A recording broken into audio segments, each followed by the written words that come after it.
Come on, Annie. Let's go to the movies.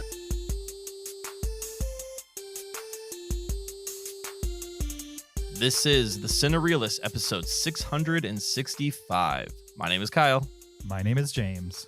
And my name is Zach. And we're here to talk movies, movie lists, and movie obsession for the next hour or so. And boy, do we have a list to get to today. We definitely do. Yeah, this should be a fun one.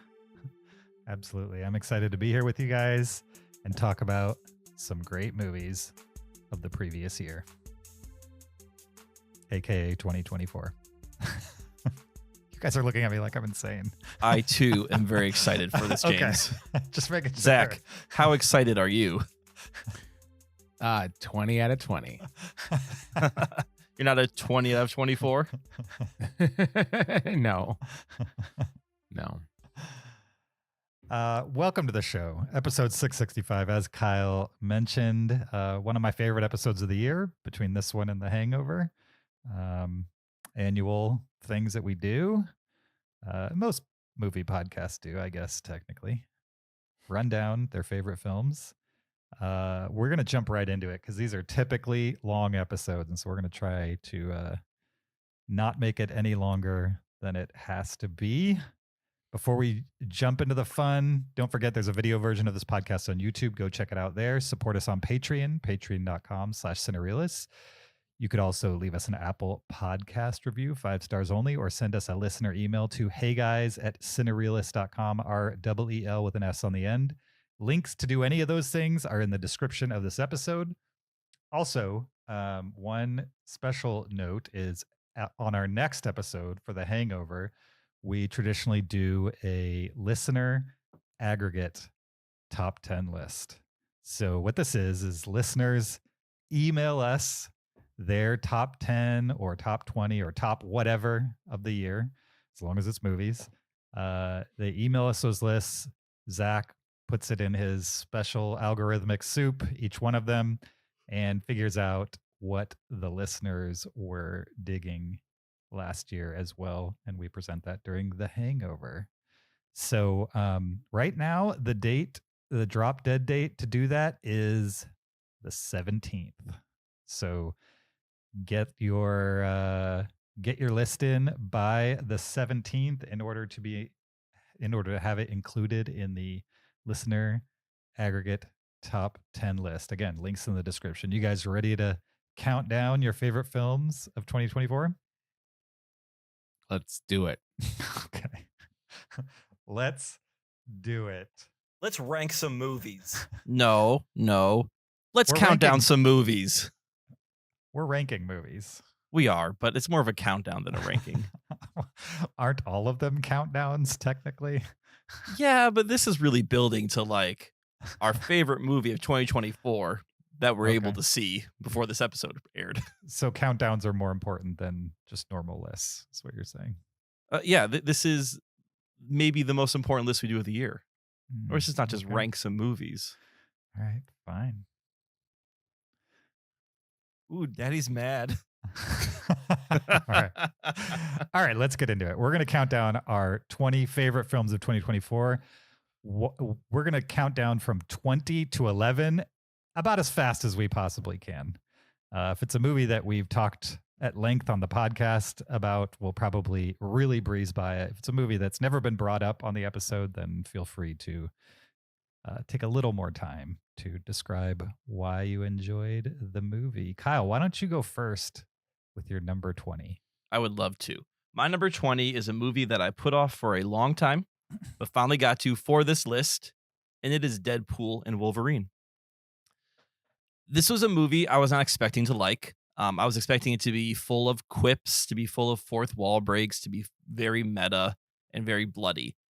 And it was all those things, but somehow I found it quite enjoyable in how it did everything. There's especially one fight scene involving like a city bus in a street, which kind of reminded me of like a side scroller video game I thought was really cool. The jokes were funny, except for every time Ryan Reynolds made a joke about like Disney. I just thought those landed like with a thud. They seemed way too obvious, but a lot of in jokes I really, really enjoyed. And as much as I thought Logan was a perfect ending to the Wolverine franchise, Hugh Jackman was still giving it all in this movie. It did not feel like he was phoning this in. It seemed like he wanted to be doing this movie as much as Ryan Reynolds wanted to. So yeah, kind of middling expectations and was pleased with Deadpool and Wolverine. Nice. Cool. That is not a movie that I've seen. You haven't seen a single Deadpool movie, have you? No, I've seen Deadpool 1. Okay. You could probably just skip 2 and watch 3. 3 is pretty fun, especially if you watched a lot of the Fox Marvel stuff in the 2000s. I did. It's a lot. Like if you want to kind of revisit a bunch of that kind of stuff, it's in there. It's pretty fun the way they weave that kind of stuff in. I really liked the cameos that they use in this Nice. movie a lot. Cool. Yeah. My number 20 is Furiosa, the latest Mad Max film. I thought it was very creative. I thought that it opened up the world a little bit and we got to see a little bit more. I thought that it fit in well and led up to the previous movie pretty well. And I enjoyed the characters and so I thought it was a worthy sequel and an entertaining time. Nice. My number 20 just happens to be Deadpool and Wolverine. That's a bingo. So early. I know for sure. I don't have much to add that Kyle didn't already mention, other than I wasn't expecting a whole lot from it. And if anything, I was expecting to kind of be annoyed by the meta-ness. Yeah. And instead, I was kind of delighted by it. And I think part of why is because Hugh Jackman just seemed so game for it and up for anything. And I agree with Kyle. It seems like he was totally into doing this, despite the fact that he's tried to retire from this character like multiple times. It feels like they keep pulling him back in. And it didn't seem like it was just a money grab. It felt like, certainly he grabbed some money, but at the same time, everybody tried to do their best in entertaining the audience, and it worked on me. So my number 20. It's also my son's number 20 favorite YouTube clip movie he's watched. So. All right, my number 19 is Kingdom of the Planet of the Apes. This is the 4th movie in the reboot cycle of the Planet of the Apes. This is kind of a legacy sequel to the original Caesar movies, the original 3. And I thought this movie did a worthy job of kind of picking up in the future where that first trilogy sort of left us with the Planet of the Apes and where Earth was.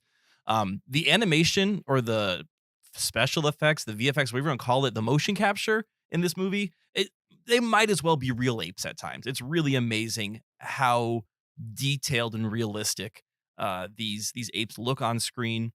And it again gave me a story that I thought was interesting that continued building off of the legacy of Caesar and sort of what it means to be a small community that's turning into a civilization. So it's following the kind of the human path, but through the eyes of these evolving apes. Nice. Yeah. Good choice. My number 19 is called The Order. And this is a movie about Jude Law as an FBI agent who's trying to determine who's behind a series of bank robberies.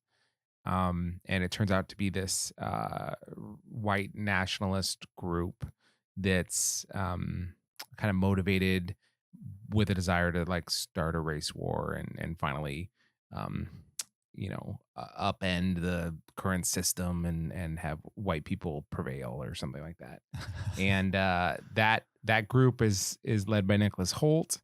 And I just thought that this was a really interesting, well-made kind of neo-Western kind of cat and mouse game with some central tension about like these racist groups. And it's based on a true story. I mean, it's based on a nonfiction book of a real incident. And I thought it was well acted and good to watch. So The Order is my number 19.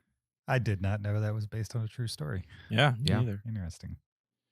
My number 19, not based on a true story, It's Blink Twice, which is the directorial debut of Zoe Kravitz. It's a thriller, I would say, like a psychological thriller, possibly. And it's one of at least 3 movies on my list that definitely the themes are like women being taken advantage of in some way, shape, or form. So it's a hard one to recommend, but it is a very well-made movie with a bunch of people in it that maybe you haven't seen on screen in a while, all in various levels of roles. Some of them are barely in it. Some of them are in it a lot. People like Christian Slater, Haley Joel Osment, Kyle MacLachlan, Gina Davis, Aaliyah Shawkat. These are people that I've enjoyed their stuff in the past and just hadn't seen them on screen at all in quite a bit. And so the cast was fun and the storytelling was tight and interesting. It gets a little extreme towards the end. So if you like your rated R movies closer to the PG-13 side, maybe steer clear of this. But if that doesn't concern you, then watch away. Blink Twice. Good pick. Good pick. All right. My number 18 is, I'm not sure if either of you have seen this movie, but I saw this a while ago and I've definitely talked about on the show before. This is Orion and the Dark. This is an animated film about a kid named Orion who's scared of the dark. So then he essentially befriends the darkness, which is a personified thing. And he befriends like the sounds that at night, all the things that keep him up, he becomes friends with them and tries to, by befriending them, he then tries to overcome his fears and goes other places too.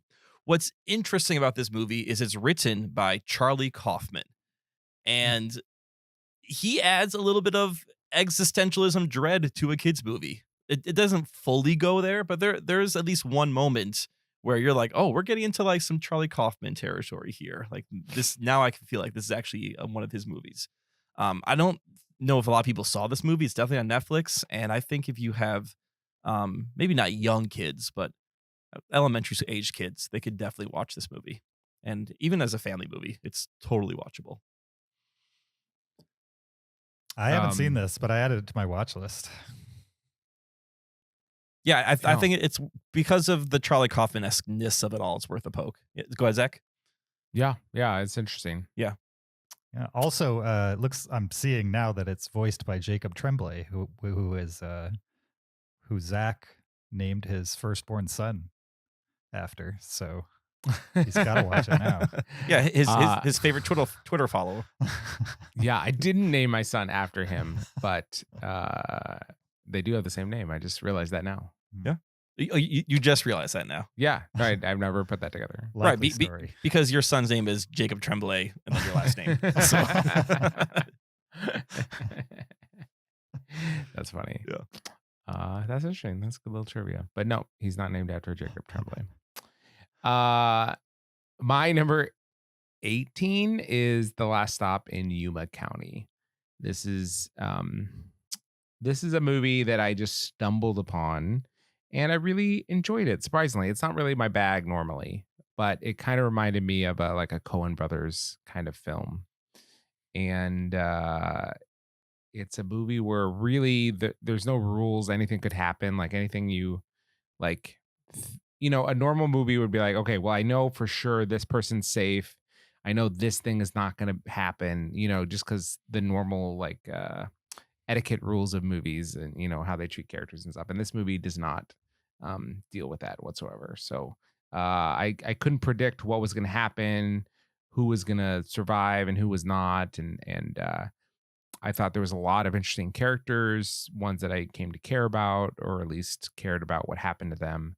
And I thought it was pretty fun. It basically, the story is, some people robbed a bank, and so they're trying to flee town, but there's a last gas station before there's not a gas station for many, many hours, and so you have to stop there and get gas. And so a number of different people for different reasons are stopped at this diner next to the gas station waiting to get gas but the gas is empty, so they're waiting for the gas tank to come and fill them up, right? And yeah, then they can all fill up, and so meanwhile it's like this kind of thriller of, will the good people get out of there before the bad people get annoyed with the good people. And it's just, I enjoyed that movie quite a bit. So The Last Stop in Yuma County. Nice. My number 18 is a movie we haven't talked about on the podcast yet called Saturday Night. Which is a biographical comedy drama by Jason Reitman, who lately has just been making Ghostbusters movies, like bad Ghostbusters movies. And then he made this, and this just kind of reminded me that he can make interesting things that, aren't playing against my nostalgia, even though Saturday Night is essentially a fictional retelling of the first night that Saturday Night Live had their first episode. So it kind of picks up a few hours before showtime, and you're getting a lot of the classic Saturday Night Live cast personalities as depicted through a very large ensemble cast. One of the main reasons I liked it is because the dialogue was like super snappy, and it's constantly like walking backstage from like one place to another. And if you follow Saturday Night Live at all, you kind of have an idea of like what the floor plan of the Saturday Night Live studios are. You've probably absorbed that over time. And I think they pretty faithfully recreated it on top of setting it in at a previous time and giving all the ensemble cast interesting things to do over the course. There's a little bit of silliness here and there, but for the most part, I found it very interesting and very what's the guy who did the Molly movie and West Wing? Aaron Sorkin. Aaron Sorkin. It reminded me of an Aaron Sorkin movie because it's a lot of walk and talks through the backstage of the Saturday Night Live studios. So definitely a recommend on Saturday night. I've not seen it. You're the first person I've heard put that on a list for the end of the year. So I find it intriguing. People are split, I would say, but I liked it. Good. I'm glad you liked it. My number 17 is also a movie that I liked. This is Wicked Little Letters. This movie takes place in post-war England in a small town. And Olivia Colman plays a middle-aged spinster. She's unmarried. She lives with her parents. She's very pious. And she starts receiving absolutely vile letters in the mail of just horrible words to describe her and her body. And it creates this huge scandal within the town. And she accuses a new Irish immigrant who's moved next door to her, played by Jessie Buckley, of being the perpetrator of these letters. And it's all about sort of the small town investigation into who was writing these awful letters that Olivia Colman's character was receiving. This movie is, you can just tell that Olivia Colman and Jessie Buckley are having so much fun. Olivia Colman playing a very uptight character. Every time she reads one of the letters, you could tell the character's just like trying to swallow vomit.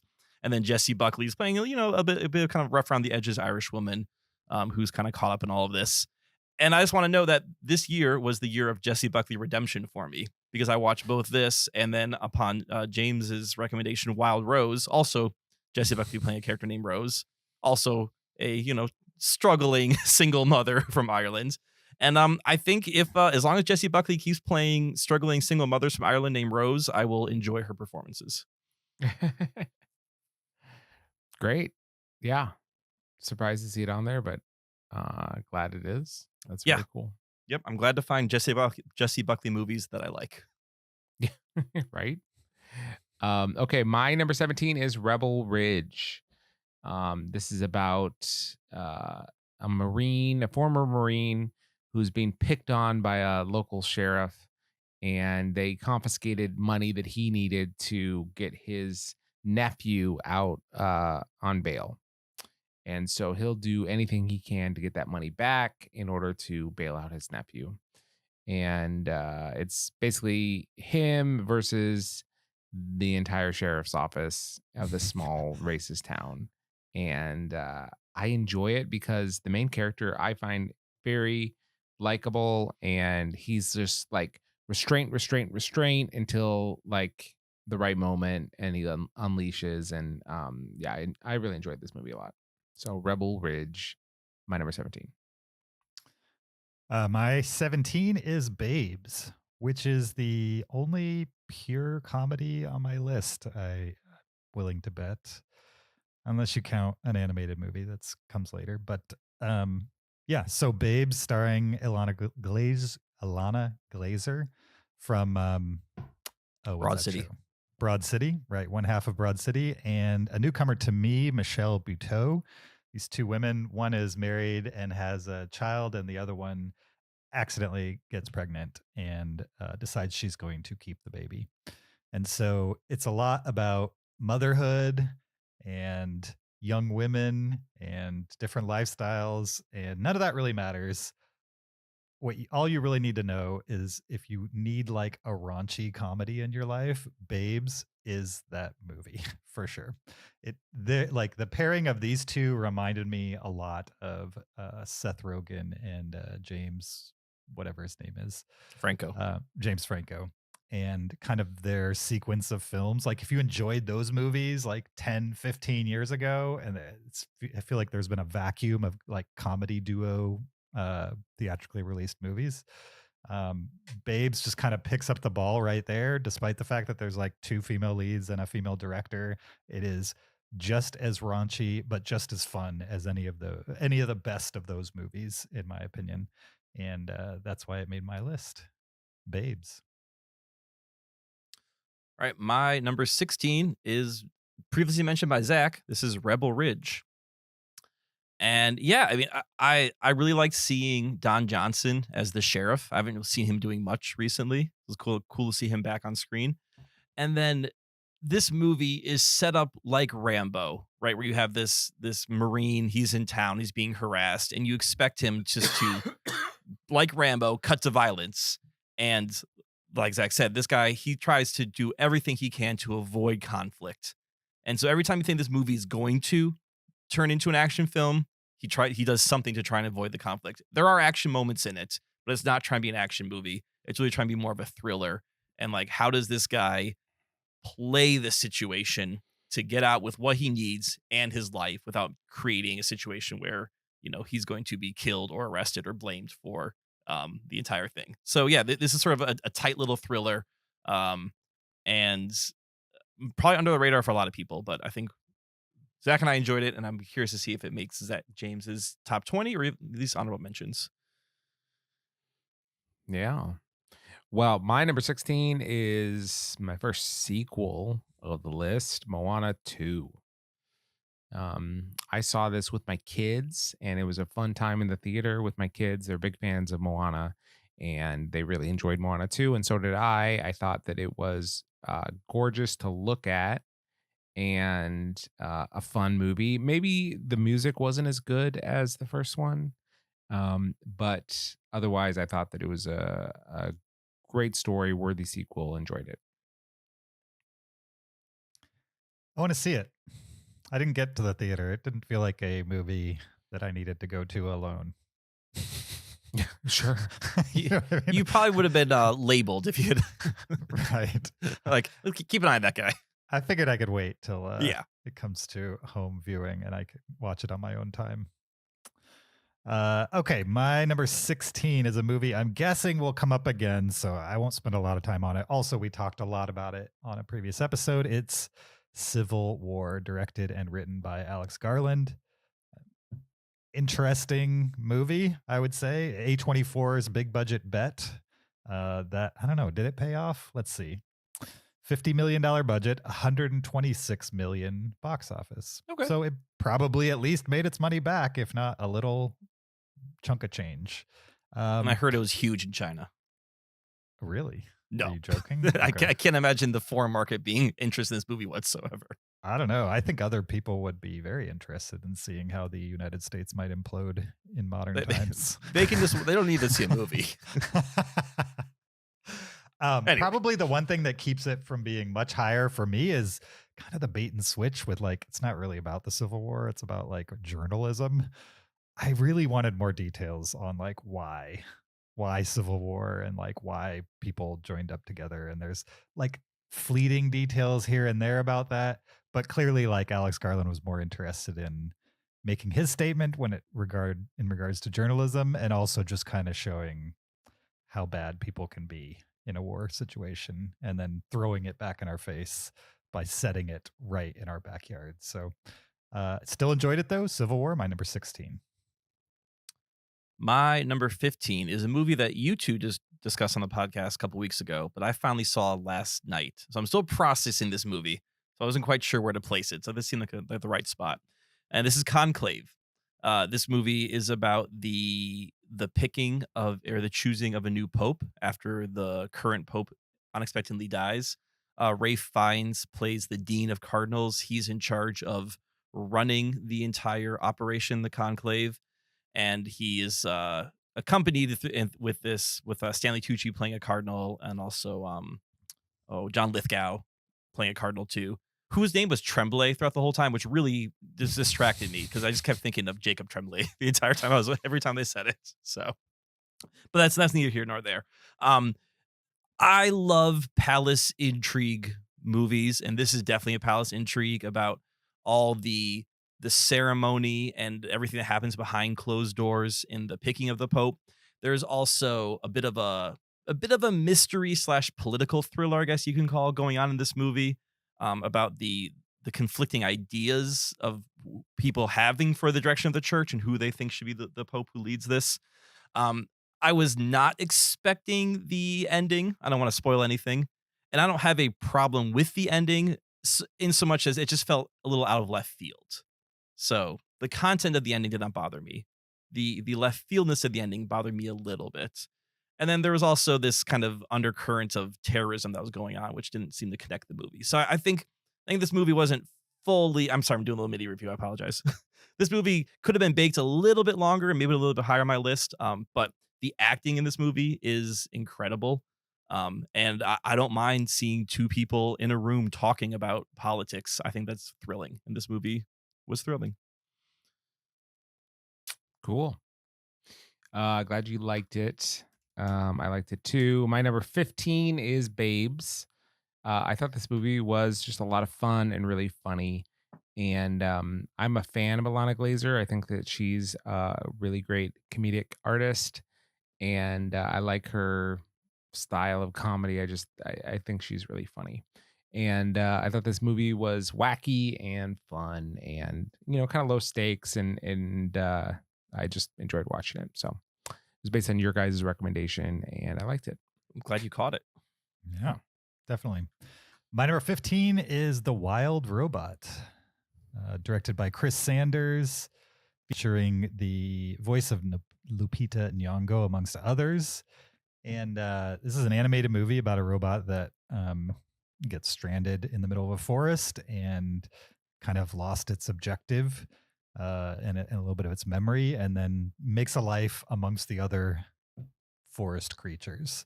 And I just thought it was like a beautiful, well-made movie with very good writing, good characterization, an interesting art style on top of that. Solid pacing, just everything that you would want from a well-produced 3D animated movie. DreamWorks gave it to us right here with The Wild Robot, which is not always a sure thing when it comes to DreamWorks. Well, probably any studio, but definitely DreamWorks is hit or miss with me. But this is not another Ice Age. This is far more interesting than that, and I think it deserves to be praised. The Wild Robot. All right. My number 14 is Love Lies Bleeding. This movie stars Kristen Stewart as a queer gym manager in, I don't even know where, maybe somewhere in Nevada, I think, in the 80s. And she enters a relationship with Katie O'Brien, who plays a bodybuilder who's traveling through, who wants to enter a competition in Vegas and starts working out at the gym. And they start a relationship together. Kristen Stewart's father, played by Ed Harris, with an incredible skullet, is the best way to describe his haircut if you haven't seen a picture of him in this movie. He plays a local crime lord. And the three of them sort of get caught up in a whole noir crime scenario. And I don't want to get into the details of the plot of it. What stood out to me, though, in this movie was this movie's just a little bit off at times. Like, it's giving it to you pretty straight, and then there's moments where you're like, well, is this actually happening, or is this, like some artistic license we're taking? And then it definitely culminates with an odd ending that I enjoyed, but was a little bit out of left field in a good way. I would say this movie has elements of body horror to it without going full another body horror movie that might be mentioned later in the podcast. But as a neo noir and as sort of like let's tell an 80s noir in the desert, definitely an interesting watch. And I think if people like a little bit of the different movie, this is one to check out. Cool. My number 14 is The Return. This is directed by Umberto Pasolini, and it stars Ralph Fiennes and Juliette Binoche. And this is the story of Odysseus coming back to Ithaca after his long odyssey home from the Battle of Troy. Have either of you seen this movie? No. No, I think my in-laws saw it. They liked it. Okay, nice. I had read The Odyssey for the first time last year, and so I was definitely excited to check this movie out. And now it's not the whole Odyssey. It is just it's just the end of the book when he gets back to where he's been trying to get to for 20 years since he left Troy. And that's where his wife is queen of Ithaca, and there are just a ton of potential suitors that are telling her, look, your husband's dead, long dead. It's time for you to marry someone else and they'll become king of Ithaca. And so they're just kind of like hanging around, eating up all the food and making everyone's life miserable and destroying Ithaca. And so he gets back. He's been trying to get there 20 years, but now he's vastly outnumbered by people that would very happily have him dead. His son has never met him before. His wife doesn't know if he's alive or dead. And it's about the family dynamics, and then also like how is he going to deal with these suitors that are hanging around. And I think it's fantastic acting from Fiennes and from Juliette Binoche. They do a really great job. I love that it took all the like mythical and action stuff from the Odyssey and started after that stuff. So it's just the interpersonal stuff at the end, and they do an incredible job acting. And it was fun to see things played out on screen that I'd read in this book. And it'll also be interesting to see because this is the next movie announced. They're going to do the Odyssey, and that's going to be done by what's his name, the Dark Knight guy. No, Nolan's doing the Odyssey. Nolan's doing the Odyssey. Nolan's doing the Odyssey. Yeah. Really? Yeah. So this is a pre-Nolan Odyssey, which once there's a Nolan Odyssey, there's you're never going to go back. So Sure. It was fun to watch. So The Return, I liked it quite a bit. Do you like the Odyssey because he wins the day via archery? That's a big part of it. It is. Archery plays a big role, and that's a fun way to win the day. Oh, is that As what's long in the as poster? Is that a bow that I'm seeing in the poster? Yeah. Yeah. Mhm. Interesting. The bow plays a pivotal role in the end of the movie, or the end of the story. All right. As long as you're good at archery, you can talk about a bed you carved. You're fine. Hey, well, you know your Odyssey. Oh yeah, I know the Odyssey. I had never heard of this movie. I've added it to my watch list. Yeah, check it It's out. good. Juliette Binoche is incredible in it, actually. She's one of those actresses that whenever I'm considering watching a movie and I see her name, I'm like, one step closer to actually watching it. You know what I mean? Like her name can do that for me, for sure. Yeah, totally. Nice. My number 14 is Green Border, which I caught up with this week. This movie is super harrowing. So if you don't like harrowing movies, this one's probably not for you. But if you like solid survival dramas, I guess, Green Border might be up your alley. We'll see. It's set just a few years ago during a conflict that I didn't really even know about. So supposedly there's this border between Belarus and Poland, and refugees are trying to get to Poland in order to get the benefits of that the EU would provide them as a refugee. And Poland, according to the movie, didn't want to take these refugees, didn't want to give them asylum. And so they played a game with these refugees' lives on the border where they would just pass them back and forth between the Belarus soldiers and the Polish soldiers. They would just kind of like in the dark of night, just push them back over the border into Belarus. And then 24 hours later, the Belarus soldiers would push them back into Poland. And so these poor refugees who are from all over the place, are very sympathetic people who have absolutely nothing, are just being bounced back and forth, and not in like a gentle diplomatic way, in the kind of way where it's like, we don't want the international news to know what we're doing and we're mistreating these people.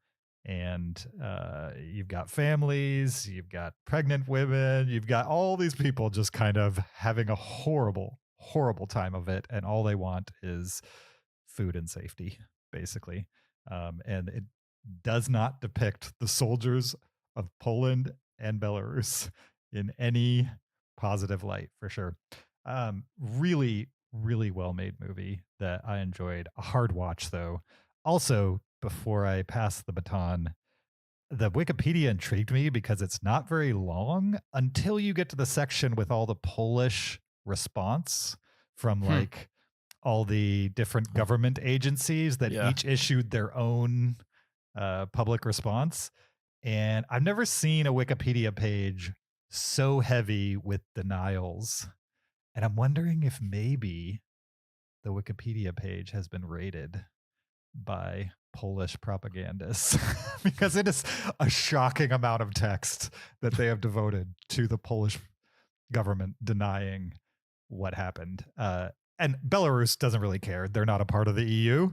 Poland has a vested interest in doing what the EU wants them to do. And so I'm guessing that's part of the response. But anyway, I just thought that was interesting. If you're into foreign films and you don't mind just good people being treated awful in a good movie, in the context of a good movie, Green Border, check it out. You've mentioned this movie a couple times in the podcast, so yeah, may need to give it a poke. My number 13 is Furiosa: a Mad Max saga. I went back and actually listened to our spoiler section of this podcast, our only YouTube video to go somewhat viral. And for a movie I like, I was really hard on this movie in the spoiler section. And I think part of it is just because, Mad Max Fury Road is a top 100 movie for me. And this movie is not trying to be Mad Max Fury Road. It is trying to tell a much longer story. Mad Max Fury Road is telling you a story within 24, 48 hours, possibly. And this movie is trying to give you a prequel of how this character came to be the character that they are, of Furiosa. This movie does have some great action in it. There's at least one sequence that feels like it's straight out of Mad Max Fury Road. But this movie also has a lot of great world building to it too, to kind of see what was the world like before Mad Max and before Morch and Joe. And Chris Hemsworth, I really enjoyed in this movie. He's doing something. He's going big for it. I saw an interview with him that he was trying to channel like an old Australian sports radio announcer in his voice. And like there's something old timey about his performance in this movie that I really liked. So yeah, me back in the summer, kind of hard on a movie I liked. Number 13. Nice. All right. Well, my number 13 is Miller's Girl. This is written and directed by Jade Haley Bartlett. Jade Hallery Bartlett. And it stars Martin Freeman and Jenna Ortega. Martin Freeman is an English teacher, and Jenna Ortega is like a high school ingenue. And they kind of have a forbidden flirtation with each other. And the movie kind of explores that, like, who's culpable and whose decision making is worse and where does it lead and the consequences of all that. And it's presented as like I don't know how best to describe it, but it has like a pulpy kind of feel to it. And I enjoy Martin Freeman. I think he's a very interesting actor, and I like the projects that he's in. I think Jenna Ortega is like a star. I think she's a future mega star. I think she's very, very talented. And so found the movie super interesting. Miller's Girl. Was it weird watching 2 movies this year where Martin Freeman's a teacher and in one of them he's seducing his students? Super weird, yeah, for sure. I was thinking about that for sure when we were watching Nativity. Oh yeah, when he's seducing the students in Nativity, it made me really uncomfortable. Movie that didn't make me uncomfortable is my number 13. It's Dee Dee, which is a drama with a little bit of comedy, I would say. It's a coming-of-age movie about a 13-year-old boy. His mother is a first-generation Taiwanese immigrant. His dad is like not even in the movie, so I don't even know exactly what happened to his dad. But he's got an older sister who doesn't like him, and he's just trying to grow up in Northern California and kind of navigate this world that he finds himself in, that being junior high. And he's having a hard time being as cool as he thinks he should be and as accepted as he should be. And I just enjoyed the journey the movie took me through. There's nothing like super elevated about it. It's just good acting, good writing, heartfelt moments, scary moments, nothing like super harrowing, but coming of age harrowing, I would say. And probably the thing that sold me the most was the vibe of the time the movie's set in, which is 2008. So this is like pre-market crash 2008. Not that matters to the movie, but it's not a big part of the movie, is I guess what I'm saying. It's more about how this 13-year-old is communicating with his friends. Because even though I was not 13 in 2008, certainly, he was communicating the exact same way I was, which is over AOL Instant Messenger, MSN, and MySpace, essentially. And just the politics of all of those things, the Skype calls, just stuff that's like, was a big part of my life during that time that has now just kind of gone by the wayside. And the idea of like being in somebody's top 8 on MySpace being something that would like dramatically alter a friend group if you were to change your top 8 was just a relic of the past that I enjoyed being depicted in like a realistic and not making fun of that. You know what I mean? It was just a part of young people's lives at the time. So I'm probably making this sound far more serious than it is. It's more just a fun coming of age drama that has well-earned comedy mixed within. Dee Dee. Cool. All right, my number 12. I wrestled with this being either a 2024 or 2025 movie because this had a Netflix worldwide premiere on January 3rd of 2025. However, I saw that for Oscars eligibility, it did have a limited theatrical release in the US back in December. So I decided to count this as a 2024 movie. And this is Wallace and Gromit: Vengeance Most Foul. This is the latest Wallace and Gromit movie, and we have not gotten a Wallace and Gromit movie since Curse of the Were-Rabbit, which I think came out at least 15 years ago, if not before that. I love almost everything Aardman Animation does. Obviously, Wallace and Gromit is great. Farmageddon, the first Chicken Run. I wish we had watched this movie instead of Chicken Run: Dawn of the Nugget, but can't win them all. But overall, I like Aardman Animation, especially Wallace and Gromit, and the interplay between Wallace, who's kind of this doofus, babbling inventor, and then Gromit, his loyal dog, who's the smart one of the duo. In this movie, Wallace invents a new helper gardening gnome that is sort of sentient until it turns sinister from the influence of maybe a figure from the past of the Wallace and Gromit franchise, to put it that way. And then I would say your normal charming Wallace and Gromit hijinks ensue from here. What make this movie kind of stand out to me is this is definitely a step up in the directing and the action that I've seen in a Wallace and Gromit movie. There's no like, gunfights or anything like that. But it feels like RB Animation saw what Leica is doing and was like, I think we can do a little bit of that. We can add a little bit more kineticism into our movie. And this is a movie I kind of wish I saw on the big screen because there is like chases in it and trains and like things happening in this movie. Usually Wallace and Gromit movies are there's action, but it's all a little kind of small stage. And this movie goes big at times. And I think it's unfortunate that unless you're in LA or New York in like December, you didn't get a chance to see this movie on the big screen because I think this would have been a really cool big screen experience. But definitely worth a watch. Check it out. Did Netflix sign a deal with Aardman? Is that why they're getting all these? I wonder if they did, right? Because they did Dawn and Nugget. They have this one. Right. I mean, Shaun the Sheep, like the TV series is on Netflix. Farmageddon is all on there. So Interesting. I can't get enough of it. So I'm fine if it's easy to get to. I just wish there was a way to watch this one on the big screen. Mm-hmm. Cool.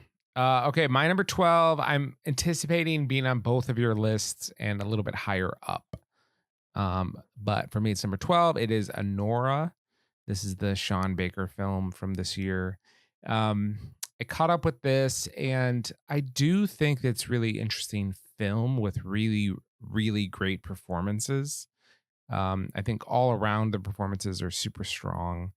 And this is like my first introduction to Mikey Madison, at least that I clocked. I think she's been in other things that I've probably seen, but this is the first time that I was aware of her as an actress. She's super good, especially that's like not her actual voice. I thought was really impressive because she sells it so well. I found the movie probably a little bit more uneven than most people did. It kind of turns a corner in the middle there with like a longer, more slapsticky kind of section where she's being confronted by some Russian goons. And the first half of the movie and the second half of the movie I thought were pretty different from each other. But overall, I mean, the movie is very good and it's very well done. And Sean Baker I think he's just a really impressive director about what he's able to convey and do. I mean, anytime someone can make a successful movie, it involves a lot of magic. And it's very impressive how he can craft a film, and it works very well. So Anora is my number 12. Nice. I'm glad you caught up with it and that you enjoyed it. With Sean Baker, it's like clear he knows what he's doing. He'd be the director I'd be most shocked if they announced he's doing a Marvel movie. I'd be like, what could that possibly be? Like, this guy seems very dedicated to doing his own thing in his own way. If he made a Marvel movie, like Rogue would be a sex worker and Storm would be a sex worker. And no, sorry. Sure. Yeah. And the men too. You haven't seen Red Rocket. No, but that's what that's right. about. Yeah. Like the X-Men would all be strippers, male strippers. So yeah. Who knows? Okay, my number 12 is a bingo. That's a bingo. It's a movie Zach mentioned, The Order. This is by far, like, as far as crime action thrillers go, my favorite of the year, even above Rebel Ridge, which I enjoyed as well. Yeah, I don't have much else to say other than I agree with Zach. My number 12, The Order. Check it out. I'm adding it to my watch list right now. This movie was not on my radar whatsoever, but the fact that both of you put it on your top 20. Yeah. Yeah. All right. Added. Awesome. Okay. My number 11, this is the last of my quick ones, is Inside Out 2. This is the sequel, obviously, to Inside Out. And, I mean, this movie should be a home run because it's kind of easy to take the idea of Inside Out of, a girl and her emotions, a tween and her emotions, and then just age her up a couple of years to give her new emotions. And the movie does that. But thankfully, Pixar didn't take the lazy route and just be like, oh, we'll just kind of do the same thing with the same emotions. And this movie gives us new emotions. So we still have joy and anger, sadness and disgust and fear. But then there's new ones thrown in there like, I'm sorry, can't think of the word I'm trying to think of right now. Anxiety is the big one. Ennui, sort of embarrassment are thrown in there. And this movie really is a clash between sort of Joy, who's always been running the show, and then now Anxiety, who's taking over. Again, Pixar kind of hit it with like, how do we take the feelings that a 13-year-old girl or middle school girl is feeling, or middle schooler in general, and how do we kind of personify that and make it into something digestible by all audiences, little kids up to through adults.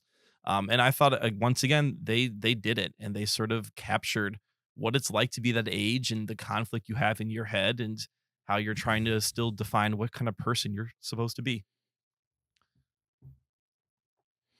Nice. Okay, my number 11 is called The 6888. And this is a Tyler Perry directed film starring Kerry Washington. And it is a true story about the only female African-American squadron or battalion, I don't know the word for it, but that went overseas during World War II. So they were deployed during World War II in order to fix the problem with the mail delivery. So letters were not getting delivered to soldiers, and soldiers' letters back home were not getting delivered. And a lot of groups had tried to fix the problem and they couldn't. And so they sent over this group, and they did a phenomenal job of it. And so it's based on a true story.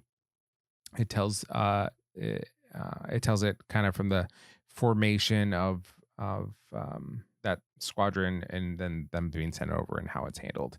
And it was great. I really enjoyed it. I'm not a huge fan of Tyler Perry movies in general. Like, usually they're not my bag, but this one I really liked, and I thought all the performances were really good, especially by actresses that I wasn't familiar with or had seen before. And I thought it was a really compelling story, well told. It wasn't too preachy, where a story like this could fall into. And it was just a good time watching a movie. And so I enjoyed it quite a lot. The 6888. Nice. I caught that one as well, and I liked it. The end. My number 11, Megalopolis. Oh, wow. Which as the farther I get away from a movie, or the farther I get away from Megalopolis, the more I like it. And that is, it doesn't happen to me often, but when it does, it means that Megalopolis is the new Southland Tales. It's the movie that like never leaves my brain. You know what I mean? It's so weird and messy. It's not necessarily even like on paper. If you're going to make a good movie, it needs to have all these things. Like it has a few of those things. It tries to have all those things, but instead of like doing them in the proper order, they just kind of like crumpled up a piece of paper and then uncrumpled it and like tried to make something out of it. I'm sure I'm oversimplifying what Francis Ford Coppola was trying to do with this movie, but that's, as an audience member, how it felt while I was watching it. You're taking 40 years of passion and saying he crumpled some paper up and then unfolded it and made a... Right. I'm just trying to give you a vibe for like how I felt watching it and how I feel after having watched it and have had a few months here to digest it. And I think the mark of like a truly like so bad it's just passable type of movie, you know what I mean? Like where it's like, okay, that sucked, moving on type of thing.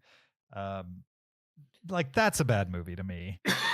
There's something here in Megalopolis. I'm not saying it's going to turn out to be a classic, but it definitely has all the elements of a messy movie that I like and more, just because of the scale of what's going on here.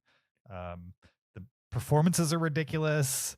The world is ridiculous. It dips into like all these different genres for really no reason whatsoever. No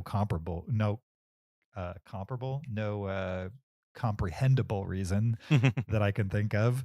And it might just all be the whim of a guy who's far too old to be making movies with far too much money. And I'm okay with that, I guess, because I'm still thinking about Megalopolis, and I'm not against a rewatch here sometime soon when it's available to me. So my number 11. Almost made my top 10. It bounced in and out. Yeah. Yeah. James, you still think about Megalopolis, but does Megalopolis still think about you? I don't care. Okay. Because it lives rent free in your head. It does for sure. All right. We're to our top 10 now. So we're each going to take about 10 to 20 minutes on each movie, correct? Just to really, really dive into why these are in our top 10. Maybe not that long, but Okay. Okay. do what you got to do. All right. Well, my number 10 is a movie called Thelma. This is let's call this a geriatric action thriller. It stars June Squibb as a grandmother who falls for a phone scam where someone calls claiming to be her grandson saying, hey, send money, get me out of jail. So she wires someone like $5,000, quickly finds out she's been scammed. And instead of just she feels stupid about it, but instead of just accepting that it happens, she decides to go out and find the scammers and to sort of give them a piece of her mind. And she enlists the help of another resident in her retirement home, played by Richard Roundtree, famous for playing Shaft, also probably his last movie he ever appeared in. Mostly she enlists him because he has a scooter and has mobility, which she needs. And she goes on a journey of vengeance through the city to find these scammers. So this movie's like watching a Liam Neeson or Jason Statham movie. It's like The Beekeeper, but and no one's doing high action in this, but it's still presented like high action at times. So for example, there is a chase on this rascal scooter, and it's shot like an action movie with the music, with the camera whizzing by. But everything's taking place at like 10 miles per hour tops.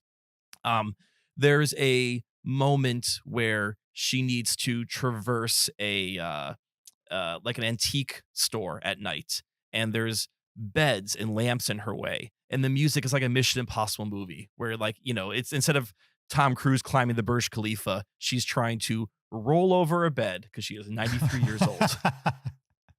She's 93 in the story, or the actress is actually 93? I think June Squibb is 90. Okay. So yeah, the actress is a nonagenarian. The character is 93. So I mean, it's pretty, I mean, 90 is impressive. Yeah. Just as impressive as 93 in my opinion. Exactly. So, I mean, this movie knows what it's doing. It knows that it's taking these tropes and applying them to people who don't have much mobility at all, but it's having fun with it. And there's something about seeing a woman in her 90s being just as determined to get what she wants as Jason Statham in his, probably 50s now, but as a Liam Neeson or Jason Statham movie. But it's better than any Liam Neeson or Jason Statham movie. I did see Liam Neeson and Jason Statham movies this year. They're not in my top 20, but Thelma made my top 20. Nice. That was not a movie I've heard of. Me neither. Really? Yeah. Yeah, it's worth. And there's heart to it too. It's not just an action movie. Like it has a soul. I would hope so. Just an action movie. just 90 minutes of 90-year-olds. Hope that's what you want. Yeah. Very nice. Okay, well, my number 10 is a 2024 movie called Ghostlight. Nice. And this is directed by a married couple, Kelly O'Sullivan and Alex Thompson. And the plot of this movie I'll talk about, and then I'll talk about why I liked it so much. It is about a family. The father is a construction worker. The mother, I think, is a teacher. And their high school age daughter has a lot of impulse and emotional issues. And they're all basically suffering from the loss of their son, the daughter's brother. And the movie kind of, slowly explains the circumstances of that. And so I won't necessarily give that away, as that's part of the plot of the movie. But they're all just having a really hard time and dealing with it different ways. And the construction worker dad ends up getting kind of thrusted into this community theater where he gets roped in basically to play in a very small scale local production of Romeo and Juliet. And he is not the acting type. He's a construction worker who doesn't really deal with his emotions. And all of a sudden acting Shakespeare, he didn't even know how Romeo and Juliet ended, when he started doing the play. And he hides it from his family because he's embarrassed, but he's also kind of intrigued by this and by being surrounded by people that are very different than him. And the movie is about how the family processes the loss of their son through kind of the therapy of community theater. And it's about other things as well. But the movie's really kind of special. And one thing that I learned about it that makes it even more special is the father and the mother in this film are actually married in real life. Oh. And their daughter in the film is actually their high school age daughter in real life. Interesting. So the three leads of this film are family in real life in exactly the same way as they are in the movie. And that I didn't realize till after I watched the movie. But that is so unique and kind of really special. And I think it makes sense because the characters have chemistry in the film, especially the husband and wife. They're he plays like a bad actor in the movie, right? He's a construction worker that doesn't act, and he plays kind of a bad actor.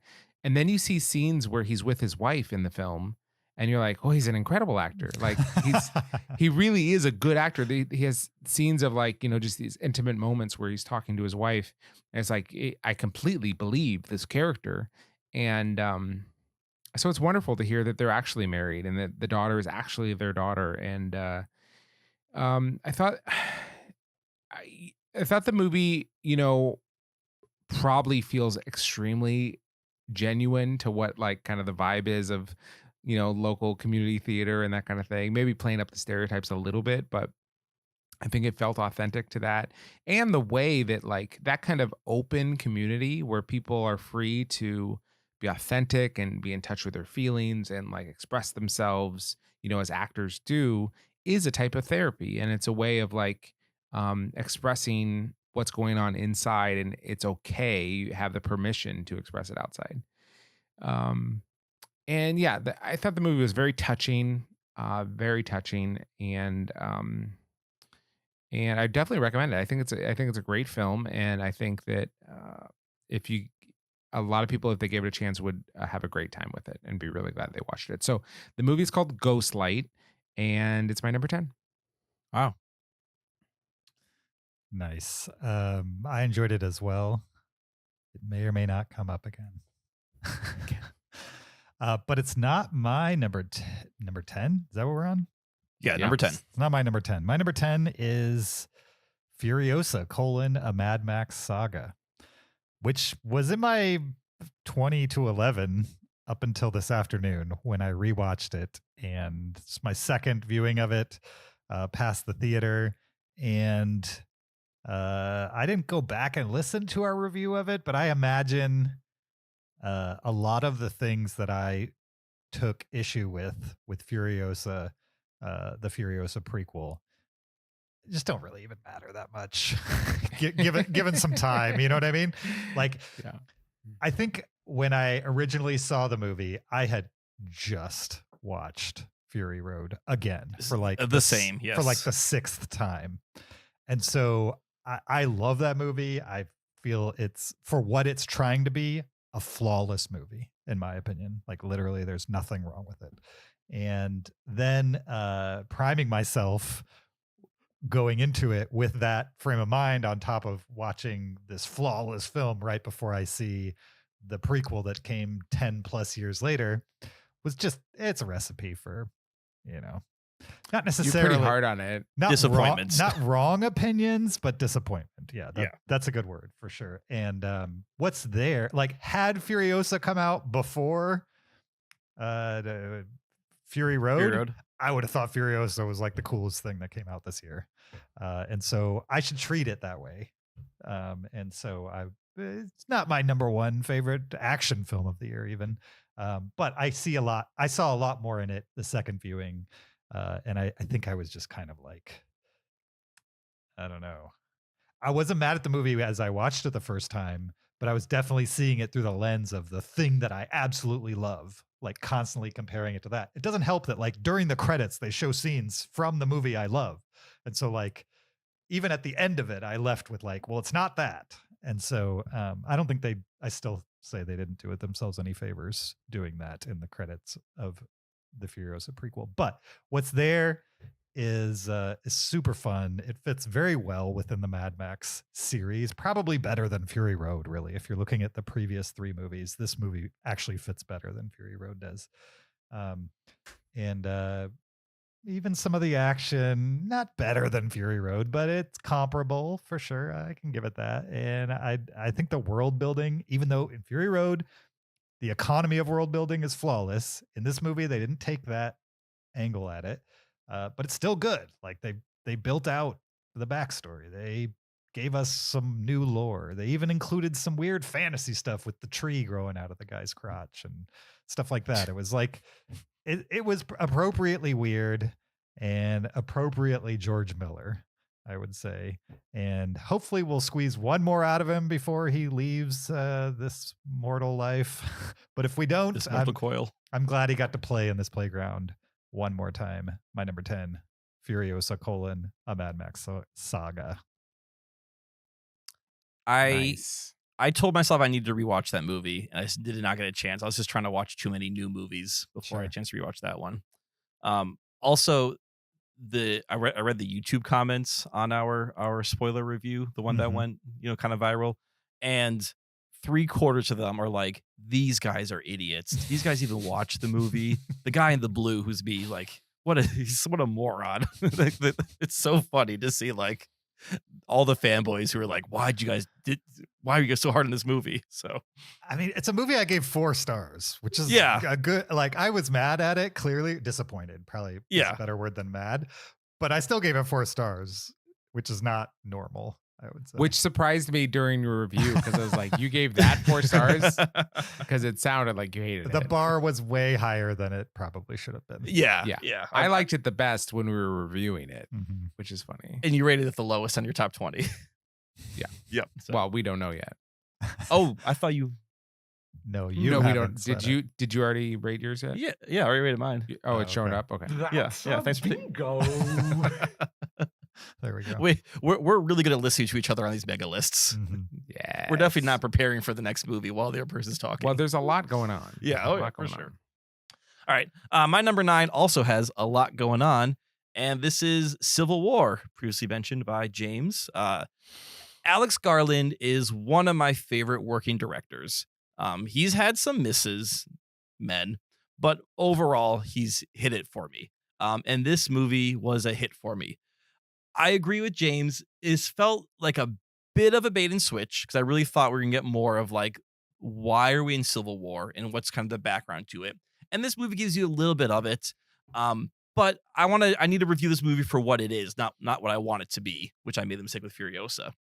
And what this movie is I think this movie is sort of a commentary on journalism and the truth and the importance of capturing the truth, especially in an age we're living right now where it's hard to tell what the truth is. And a lot of people want to have their own truths, quote unquote. This movie stars Kirsten Dunst as a war journalist while this American Civil War is happening. And then Kaylee Spaney is the ingenue, is that the word I guess you're going for? The junior journalist. Sure, yeah. The rookie journalist who kind of tags along with her as they are making their way along the East Coast to DC to eventually, they want to interview the president, who's played by Nick Offerman, which I thought he was actually a pretty great president in this movie for the small role he had.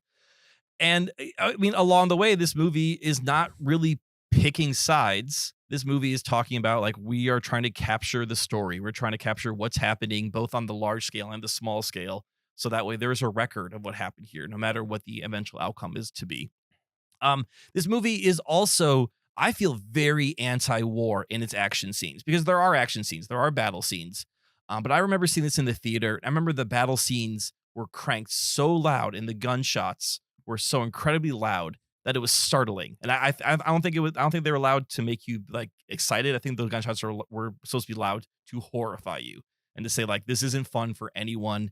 And even you as a viewer, we don't want you to enjoy these battle scenes like you would watching, a Fast and Furious. Well, they have guns in that one, whatever. Jason Statham movie, which I enjoy watching too. So yeah, I think Alex Garland definitely knew the movie he wanted to make. It was marketed to us differently, but for sure, this is the movie he wanted to tell. This is the story he wanted to tell within this backdrop. And the more I thought about this movie, the more I want to watch it again and just sort of live in that world again and kind of get more of the message it was delivering to us. Yeah, and speaking of harrowing, like the most harrowing scene of the year for me was the what's his name from Breaking Bad? Oh, he's the soldier. Jesse Pinkman. Yeah. Not Jesse Pinkman, but I know what you're talking about. Yeah. Jesse Plemons. Jesse Plemons. That scene with Jesse Plemons is like, it's the one I'll always remember from the movie. Right. Yeah. And it's not a fight scene. It's just it's just how is this going to go down kind of scene. Right. Yeah, tense scene. Mhm. Yeah, I don't like that movie. It's not going to be on my list. That's all right. Yeah. Won't even be on my regret or my disappointments list. It just sort of falls in the middle. Yeah, well, I just didn't have high expectations for it. Okay. Sure. Well, I mean, I don't know if you're the biggest Alex Garland fan besides Ex Machina. I'm not. No, I'm not. I don't know why. I can't articulate it necessarily, but I find maybe I am a little disappointed by him sometimes. Like he comes up with some really good premises, and then the execution is not quite what I'm looking for, which is fine. Yeah. I'm glad you enjoyed it. My number 9 is called The Forge, and this is a film by the Kendrick brothers. And this is about a young man who doesn't have a father in his life and is kind of wasting his life away and without direction. He has a encounter with a successful business owner who kind of takes him under his wing and mentors him to be, kind of a better man, kind of an idea. And so it basically plays that fatherly figure for him. And then the movie itself, it kind of champions this idea of like mentorship and like how people should pay forward, and be a mentor in young people's lives, and kind of like, that is a great way to speak into people's lives. I was skeptical of this movie going in. I've seen a lot of Kendrick Brothers movies, and they're all fairly like low budget, low kind of production value films to varying degrees. But each one, I mean, honestly, every Kendrick Brother movie I've seen has at least one moment that's like, oh, that's a really great scene. That's like a shockingly good scene. And as their production values have increased, this film I thought was great as far as like acting and production value and all that kind of goes. And it carried on the theme of having a couple really, really strong scenes that have just stood out to me at the time. And yeah, I think this movie is really worth watching, and it definitely, yeah, it stuck with me a lot. And everyone I've shown it to has also enjoyed it. So, that's something to said for it. And I might have a little bit of the Kendrick glow because I got to talk to the filmmakers about this film as part of my work. And so that was fun getting to talk to them and kind of getting that behind the scenes look at the movie. I got to see the movie early. So, I mean, obviously that glow is probably there, but I did really, really enjoy The Forge. And there's a couple of moments in there that are some of my favorite moments of the year in film. So that's why it's my number 9. Nice. I've added it to my watch list. Nice. My number 9, Inside Out 2, which was previously mentioned by Kyle. I don't have a whole lot to add.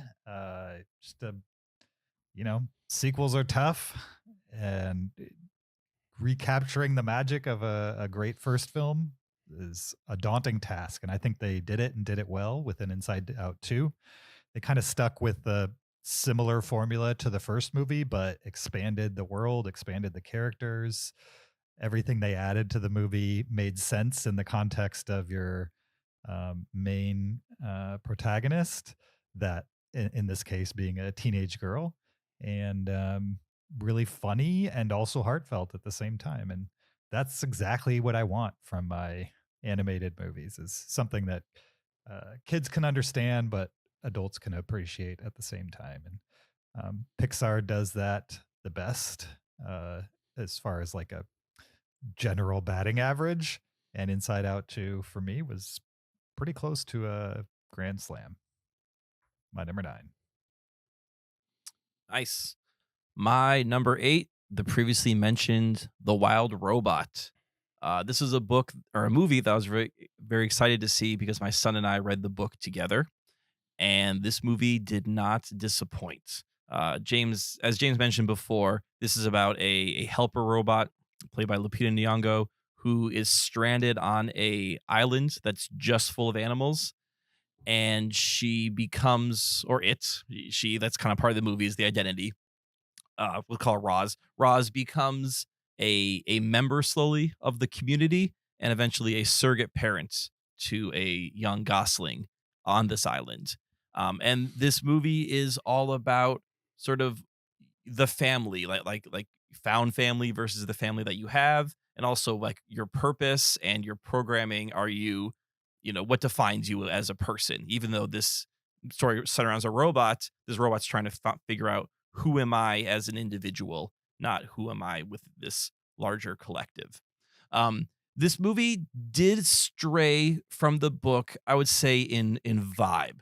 The book is very quiet. Most of the book takes place in Roz's head. It's kind of told from her perspective. Obviously, as a book, you can do that. You can sort of talk about what a character's thinking, whereas a movie, you need to do a little bit more, showing than telling. And also, the movie decided to go a little bit more like the kid actiony silly route. I would say this movie was a little sillier than the book, but it still captured for me the message and the meaning of the book of what is family, what is love, and what does it mean to be tied to a community and tied to something that's important. And on top of that, the animation is just beautiful, where you have these, cartoony but realistic looking animals and the robots. But the whole backdrop is sort of these impressionistic looking scenes of trees and water and sky. So it's just a really cool juxtaposition to see these more animated creatures against this more like impressionistic and interpretive background. Nice. Yeah, that's the only movie I walked out of this year. But you Not never by your finished choice, it, though. right? You never finished it. No, I never finished it. It's because Okay. my kids were having such a bad time. I definitely would have stayed and finished, but my kids really did not like it. So It can be a little scary at the beginning with Mhm. the storm and there's a bear. The Yeah. first 15 minutes really hits you over the head. Yeah. And then it really chills after that. Though, It you does. know what? Your kids might be scared by, there's kind of an evil robot at the end. okay, so this is So- more ahead. All right, well, Yeah. we'll revisit it in about 10 to 12 years. I will say, Galen just got the next 2 books for Christmas: The Wild Robot Escapes and The Wild Robot Returns. And we're just starting to we just started reading the Escapes this week. So looking forward to finishing those and the upcoming sequels that'll be coming out too. Have they Nice. announced sequels? I think Escapes. I thought they did. I mean, Okay. this movie made a ton of money. It was critically accepted. Yeah. And there's 2 more books in the series. I would be shocked if they did not make sequels of these movies. Mm-hmm. That's true. Now it's a cash cow. Mm-hmm. My number 8 is the previously mentioned Conclave. I really liked this movie. It was visually stunning. I mean, just beautiful to look at. I could watch a lot of movies in this setting, with these colors and costumes and set design, and it's just great. And I love palace intrigue, especially like this kind of like papal religious intrigue behind the scenes, like being in a room that you normally don't get access to kind of an idea. I love that. I thought plotting wise, it was interesting. I wanted to know what would happen. Even though I felt part of it was a little predictable, and then they throw in a thing at the end to make it not as predictable as I thought. And actually, it was probably the least predicted ending of any movie I've seen this year. But I really enjoyed it. And again, I said this before, but it really makes me want to watch the same movie, but from like 1,000 years ago. So like picking a pope in like 900 AD. Right. The same movie, I would be way into that. So Conclave, my number 8. You've seen the Sean Connery movie, The Name of a Rose, whatever it's called. Yeah. Like, yes. That's really great. Yeah. Okay. That movie, even though these are very different movies, I feel like they are companion pieces together. Yeah. Can you imagine if it was set like 100 years ago and they had the exact same ending? No, I can't imagine. Not at all. Me neither. What are we on? This is number. You're number 8, James. Number 8. My number 8 is I Saw the TV Glow, which is described on Wikipedia as a supernatural horror fantasy film from A24. It's directed by Jane Schoenbaum, who I previously had seen I believe their first feature film called It's All Fun at the World's Fair or something like that. That was a single location movie, like a tiny, tiny micro budget movie. This one definitely has an expanded budget. Jane Schoenbrunn is a trans person, and the entire movie is just like a big allegory for somebody coming to terms with their transness, I would say, for lack of a better way to describe it, as somebody who's not trans. The plot itself is about this kid who is having a hard time in life being accepted, which there was another movie on my list that's like similar plot or similar overtones, I would say.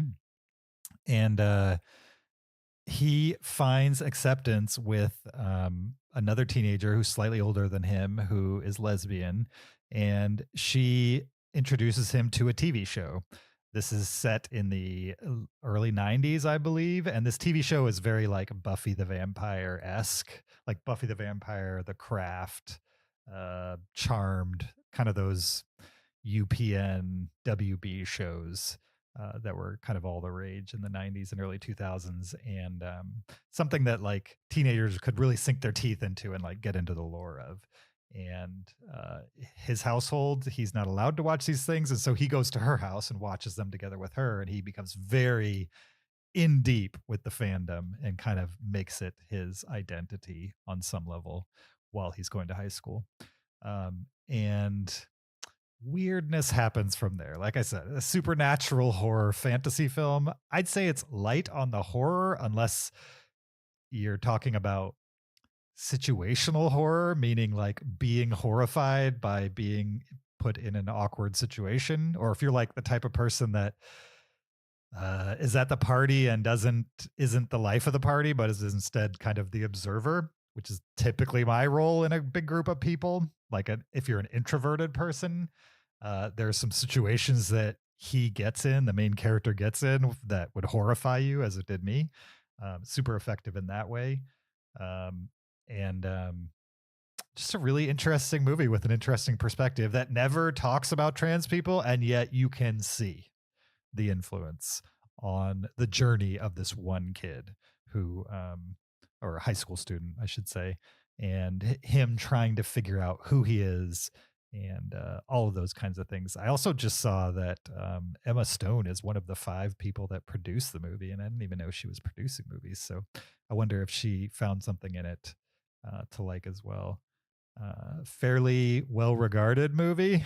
That's why I saw it, and I was not disappointed. Even if you're not into horror films, this is like,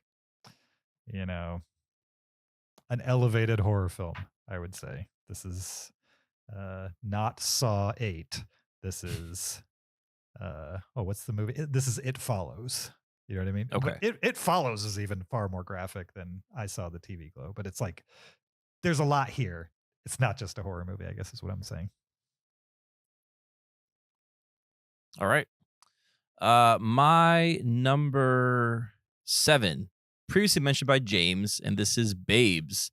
And this is directed by Pamela Adlon, who I remember That's used a to be. bingo. There we go.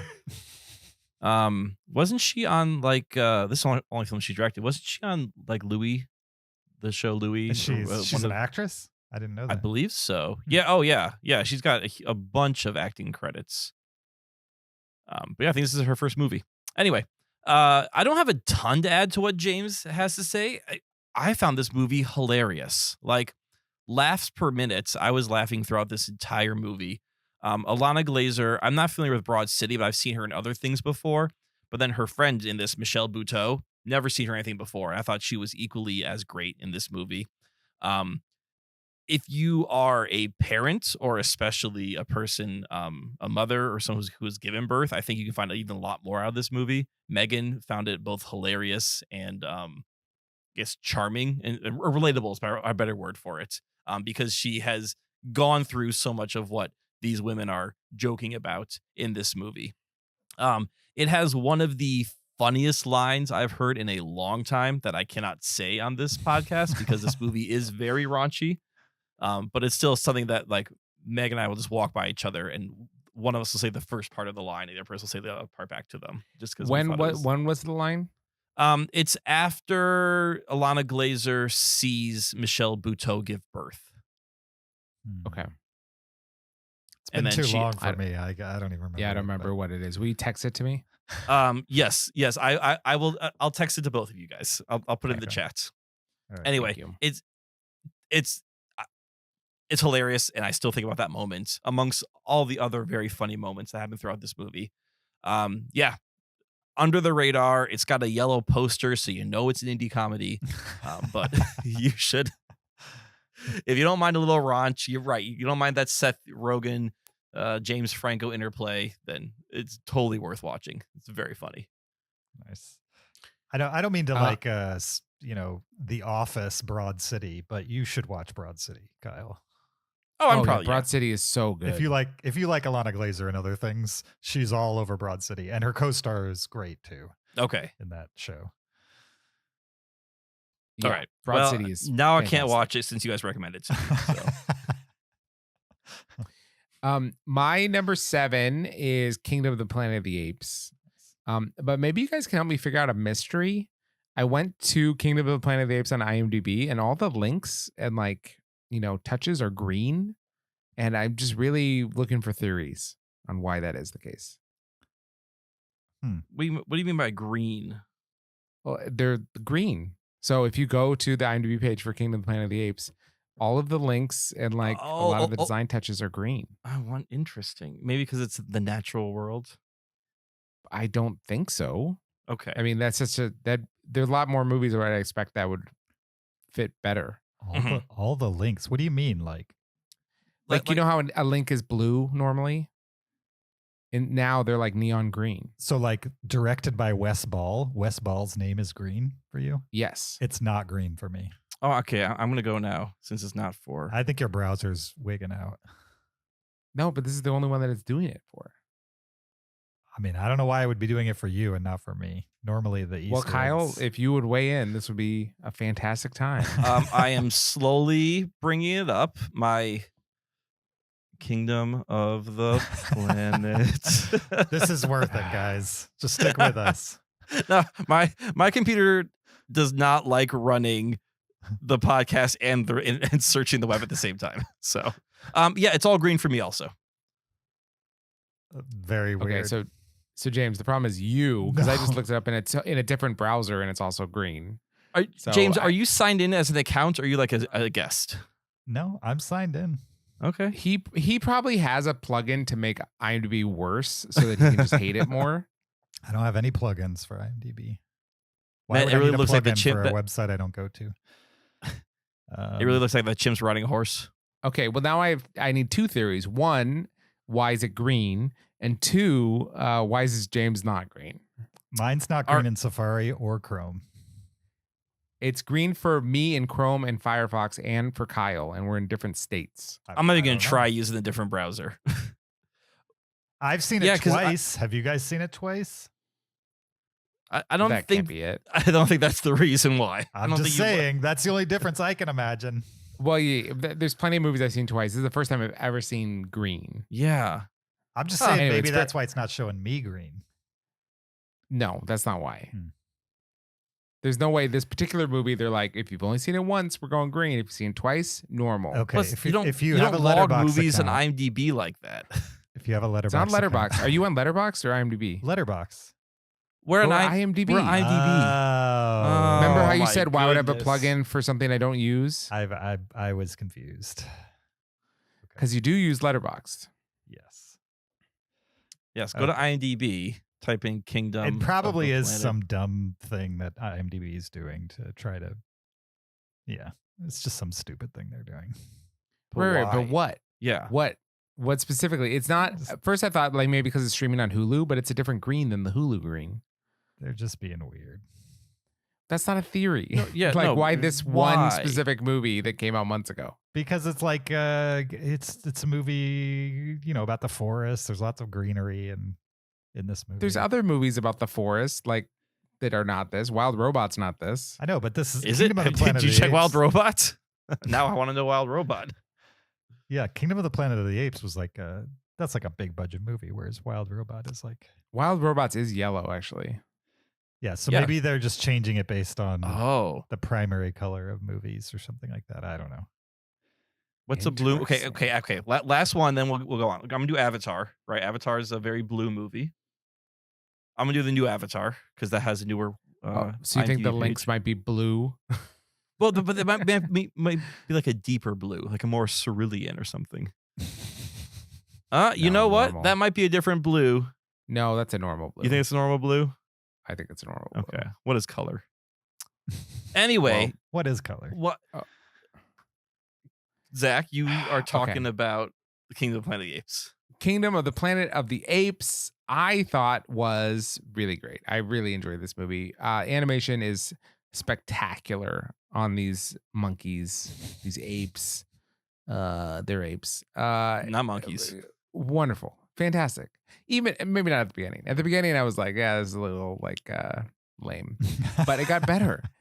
And it got awesome. And I actually like the plot of this movie. I really enjoy mad tyrants and in films and real life.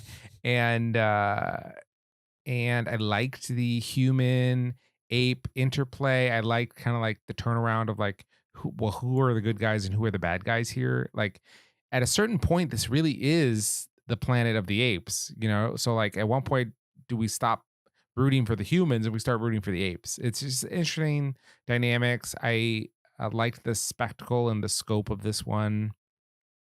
The fire scene and like the bunker stuff. I really enjoyed this movie. I think it's probably my favorite of the modern Planet of the Apes films. Do you like the older Planet of the Apes movies better than this one, or can you safely say this is your favorite Planet of the Apes movie flat? Probably my favorite flat. I've only seen the original Planet of the Apes once. Yeah. So I would have to revisit it. I mean, it was a little hokey, right? I mean, it's crazy. You watch Planet of the Apes and 2001: A Space Odyssey, and they're the same year. Yeah. And you're like, these are so much different movies. Like they're both sci-fi, but very different presentation of sci-fi. For sure. Speaking of sci-fi, my number 7, which I'm sure will come up again, so I won't talk about it too much, is Dune: Part 2, which I enjoyed. I definitely enjoyed it more than the first Dune, which I didn't hate the first Dune, but I thought Dune Part 2 clearly told the better part of the Dune story in total, or at least they saved all the good stuff for the second movie. Dune: Part 2, basically like a big war film that has like this weird Messiah story baked into it. And I enjoyed all the performances. I really enjoyed the action set pieces. It's really hard to make movies feel big when you probably filmed a decent amount of it on a green screen. I think this one they combined green screen with non-green screen, and whatever they did, this movie feels huge. Like there's scenes where people are battling on the ground and there's these giant mechanized ships. Tanks, I don't know what you'd call them. There's just these huge structures, Weapons of war. yeah, that are being exploded, and you feel every bit of it with the music and the graphics and the action. They're like mines, choreography. right? Yeah, they're like mines, or They're mining or whatever. Mining craft, yeah. right. Yeah, I mean, probably the only, or not the only criticism, but the biggest criticism I have for it is that I didn't really buy the love story between Zendaya's character and Timothée Chalamet's character. It's not that I was like, oh, they're definitely not in love. I just felt like the movie had a lot to do, and maybe we got the short shrift on like setup that would actually make you believe these two characters are in love. There's a few scenes here and there where they're trying to establish that, specifically the one when they're like at the top of a dune and the camera's like swirling around them. That might have been enough for most people, but for me, I was just kind of like, I don't really buy that these two characters actually like each other to the extent that the movie wants you to believe at the end. But overall, big improvement on the first film for me, despite the fact that I enjoyed the first movie. It improved even more than I thought it would. And yeah, I thought it was great. Dune, part 2. Can't wait for a third. All right. Before I get to my number 6, you guys get my message of the exchange from Babes? Yeah. Okay. Yeah. You remember that? No, Okay. but there's a lot going on. There's a lot going on in that movie. Yeah. All right. My number 6 is Late Night with the Devil. This is a horror film, a kind of found footage horror film, the best way to describe it, starring David Dashmalian.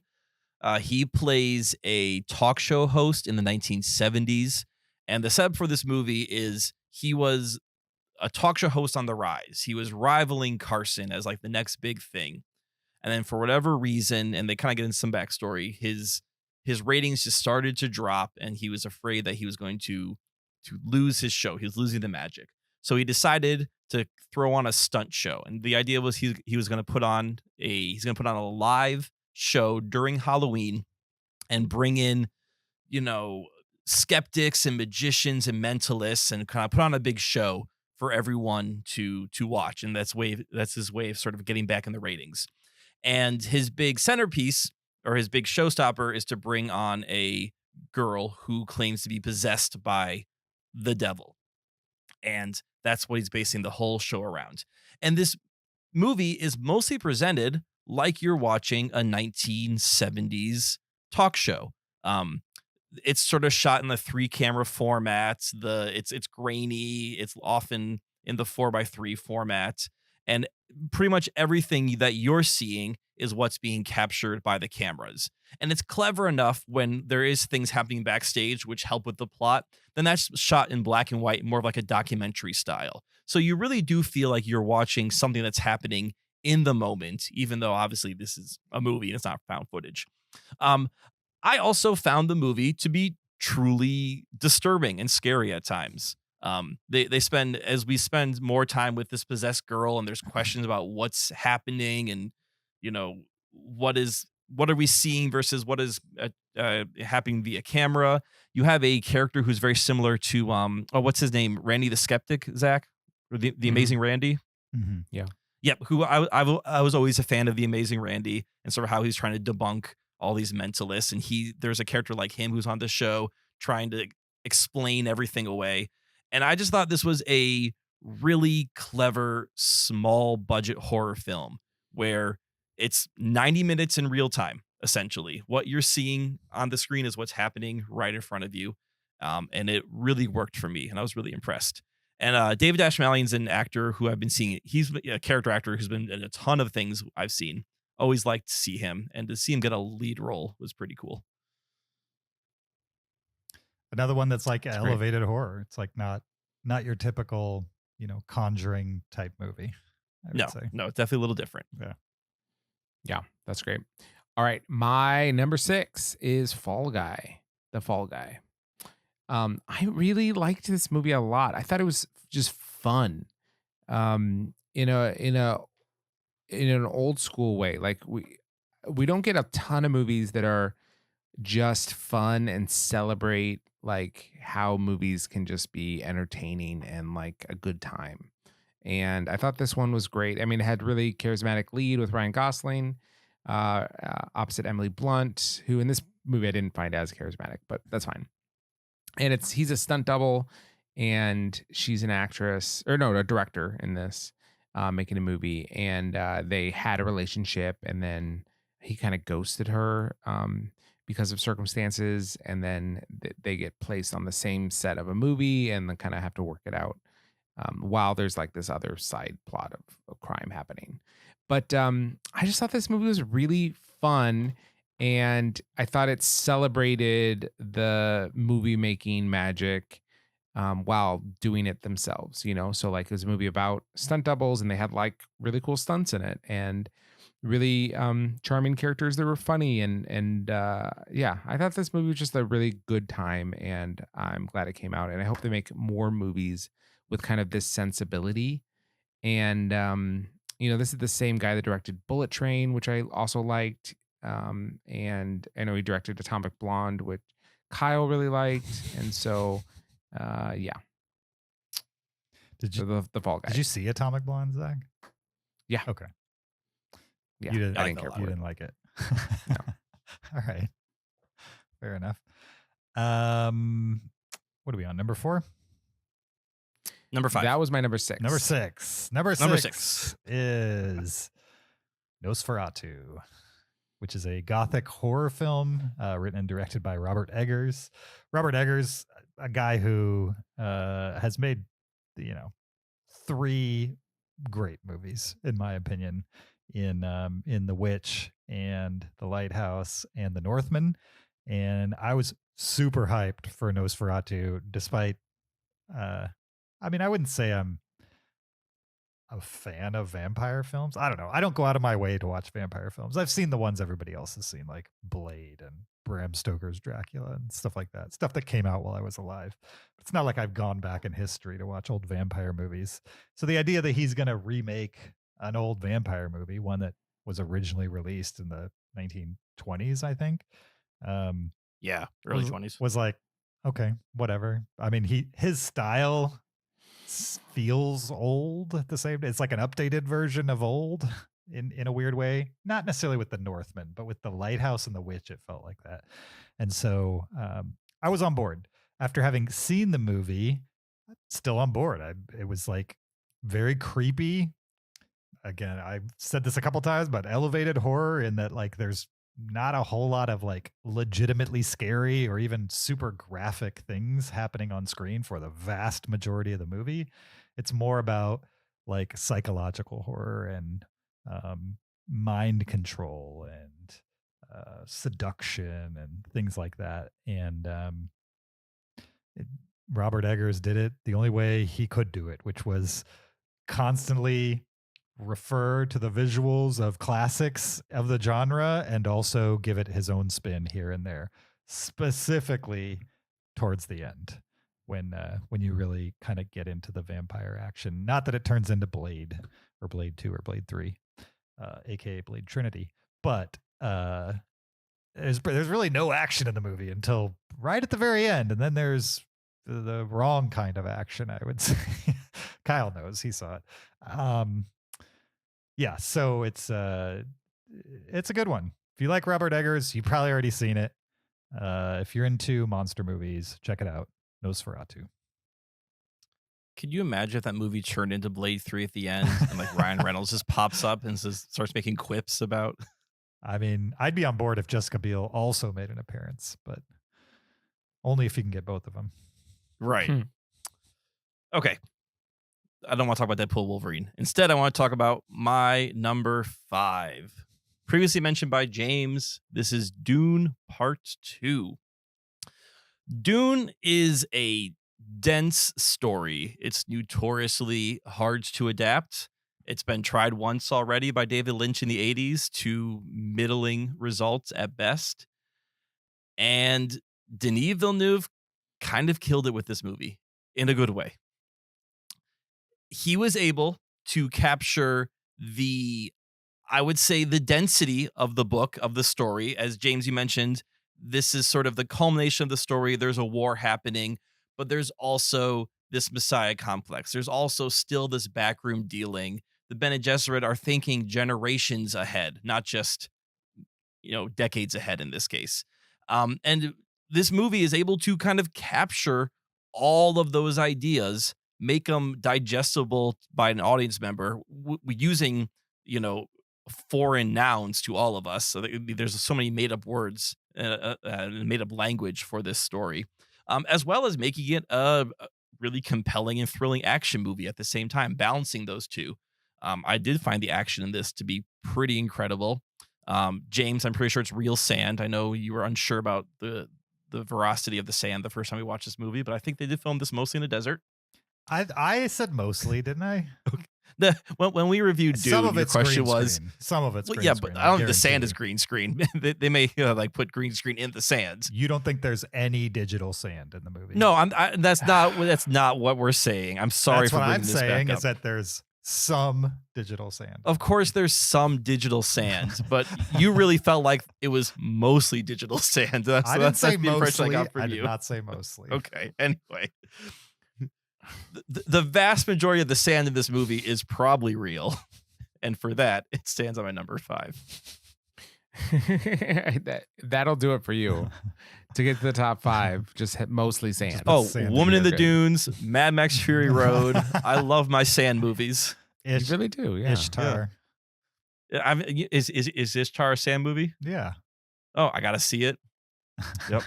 Aladdin, lots of sand in Aladdin. Not real, unfortunately, but still like it. Three Kings. Yeah, Three Kings, ton of sand in that one. Well, guys, you're burning through your top 10 sand movies. I know. I really realized, why have we not done a top 10 sand movies list yet? I don't know. And James, please check, because there's a possibility we've already have done a top 10 sand movies list. Kyle, before we move on, have you seen Jodorowsky's Dune? No, I want to see You should Jodorowsky's Dune. absolutely see that documentary. Okay. I think you'd get a 'Cause- kick out of it. Is that similar to, we were talking about this last week, the documentary about the Island of Dr. Moreau, kind of a failed production? Or is it more like I don't think they ever even got past his sketches. Yeah. Oh, Yeah. so they didn't even start filming. It's not like Lost in La Mancha where they started making a movie and Correct. it fell apart. Okay. Right. Yeah, correct. Yeah. Interesting. All It's right. like what he sold, what he was trying to sell to studios, like his concept Vision. art and Yeah. script and stuff like that. And it's trying to imagine Hmm. what it might have been. I do want to see it. It's on my watch list. All right. My number 5 is Kinds of Kindness by Yorgos Lanthimos. And I think Yorgos Lanthimos will always make interesting movies, apparently. They're always interesting. Whether you like them or not is one thing. But this movie I thought was so interesting. It's an anthology. There's 3 separate films, but acted with the same actors among them, playing different characters. There might even be like some sort of overlap. I don't think so, though. They all seem like they're in the same world, though. Yeah, but I don't think the characters overlap between They can't- each story. No. Well, they can't really because they're all in the same stories. You know what I mean? Yeah, Like, yeah. The actors are, but it's like each one is its own separate little conceit, like little plot thing that it explores, and they're all just have a little deviousness to it, but they're incredibly well acted. I found them all to be very interesting in different ways, thought-provoking and disturbing and interesting. He's a super competent filmmaker who can create a vibe very well in his films. Especially, this movie is long, but it's really 3 short films. So if you think of it like that, it's not as long. And yeah, some really great performances in this, and definitely some story elements that stuck with me far after I saw it. So I liked it a lot, and that's why it's my number 5, Kinds of Kindness. Nice. You wisely told me in advance that movie was 3 different stories. And I'm glad you did, because I probably would have walked out if I had thought that it was going to be 3 hours of that first world. Yeah. Yeah, exactly. My number 5, and this is everything from like 6 to 20 have been 4-star movies for me. They're all kind of like the same level. I ranked them in order in which my memory puts them in that order as far as whether I like them or not. But from 5 up, everything else from here is over 4 stars. Starting with my number 5, The Brutalist, which I caught up with just this past weekend, and I guess the hype is real. I don't know. This one has been talked about a lot recently as far as awards season goes. Kind of like the second coming of Adrian Brody, I would say. Most people who got excited about an Adrian Brody movie, it was probably The Pianist 20 plus years ago. And he's kind of been in and out of non-prestige films since then. As well as TV shows, and he disappeared for a little while. Now he comes back with this A24 period drama called The Brutalist, which is about a architect from somewhere. I forget exactly where. Hungarian-born Jewish architect who survives the Holocaust and emigrates to the United States without his wife and his niece, who he's been charged with taking care of because her parents died in the Holocaust. So he's an architect. He comes to the U.S. He has no credentials or education, no formal one that is recognized in the United States. And so he's been given kind of menial jobs to do in the beginning. And he meets a wealthy family who discovers that he is a pretty great architect in a style that's like not very common here in the United States, the brutalist style of architecture. And he gets the opportunity to build a building in his own style here in the United States. And so over the course of the film, you see him navigate being an immigrant, having, the sentiment towards Jews in the United States, even during World War II, post World War II, was not the best, to put it lightly. And so there's a lot of like, I don't know what you'd call it, people dismissing his talent, I would say, because they bring their own assumptions to the table. On top of that, he's not wealthy, and he's living in a world of very wealthy people. And so they look down on him for that on some level, even if they're not trying to. And it's one of these movies that takes a guy that's probably in his mid-20s, maybe early 30s, and it takes it all the way to death. And it takes its time doing it, for sure. This is a 4-hour movie that had an overture and a 15-minute intermission in the middle. And I can't tell you the last time I've seen a movie that did that. It was great. They literally put a clock on the screen and counted down 15 minutes right in the middle of it. It was awesome. Anything that clocks 3 hours, I think, should do that, in my opinion. Agree. Give us a break. For sure. Like, I don't want to miss part of the movie. On top of that, it was a great break. It was like the movie basically played like a good 2.5 hours out and built to a high point and then cut to intermission. And it was like, it was great. It was like, why can't more filmmakers do this? It was kind of like watching episodic TV, you know what I mean? Where they build a cliffhanger and then instead of having to wait a week for the answer, you got it in 15 minutes. Anyway, the look and feel of this was super impressive. The vast majority of the movie is shot super close to the actors. And so you're not getting a full frame, despite the fact that it was filmed in VistaVision, which I've learned is when they take the 35 millimeter print and turn it vertically instead of horizontally. So you get more up and down. And then supposedly it scans in 70 millimeter better that way. I did not see this in 70 millimeter. I saw it in IMAX or LIMAX because it wasn't a true IMAX screen, but it was great. Music is awesome. The acting is, I mean, everything you remember about Adrian Brody in The Pianist, which despite the taint that's on that movie due to the director, is still, I think, a well-made movie with an amazing central performance from Adrian Brody. this is just a reminder that a lot of it has to do with material and direction.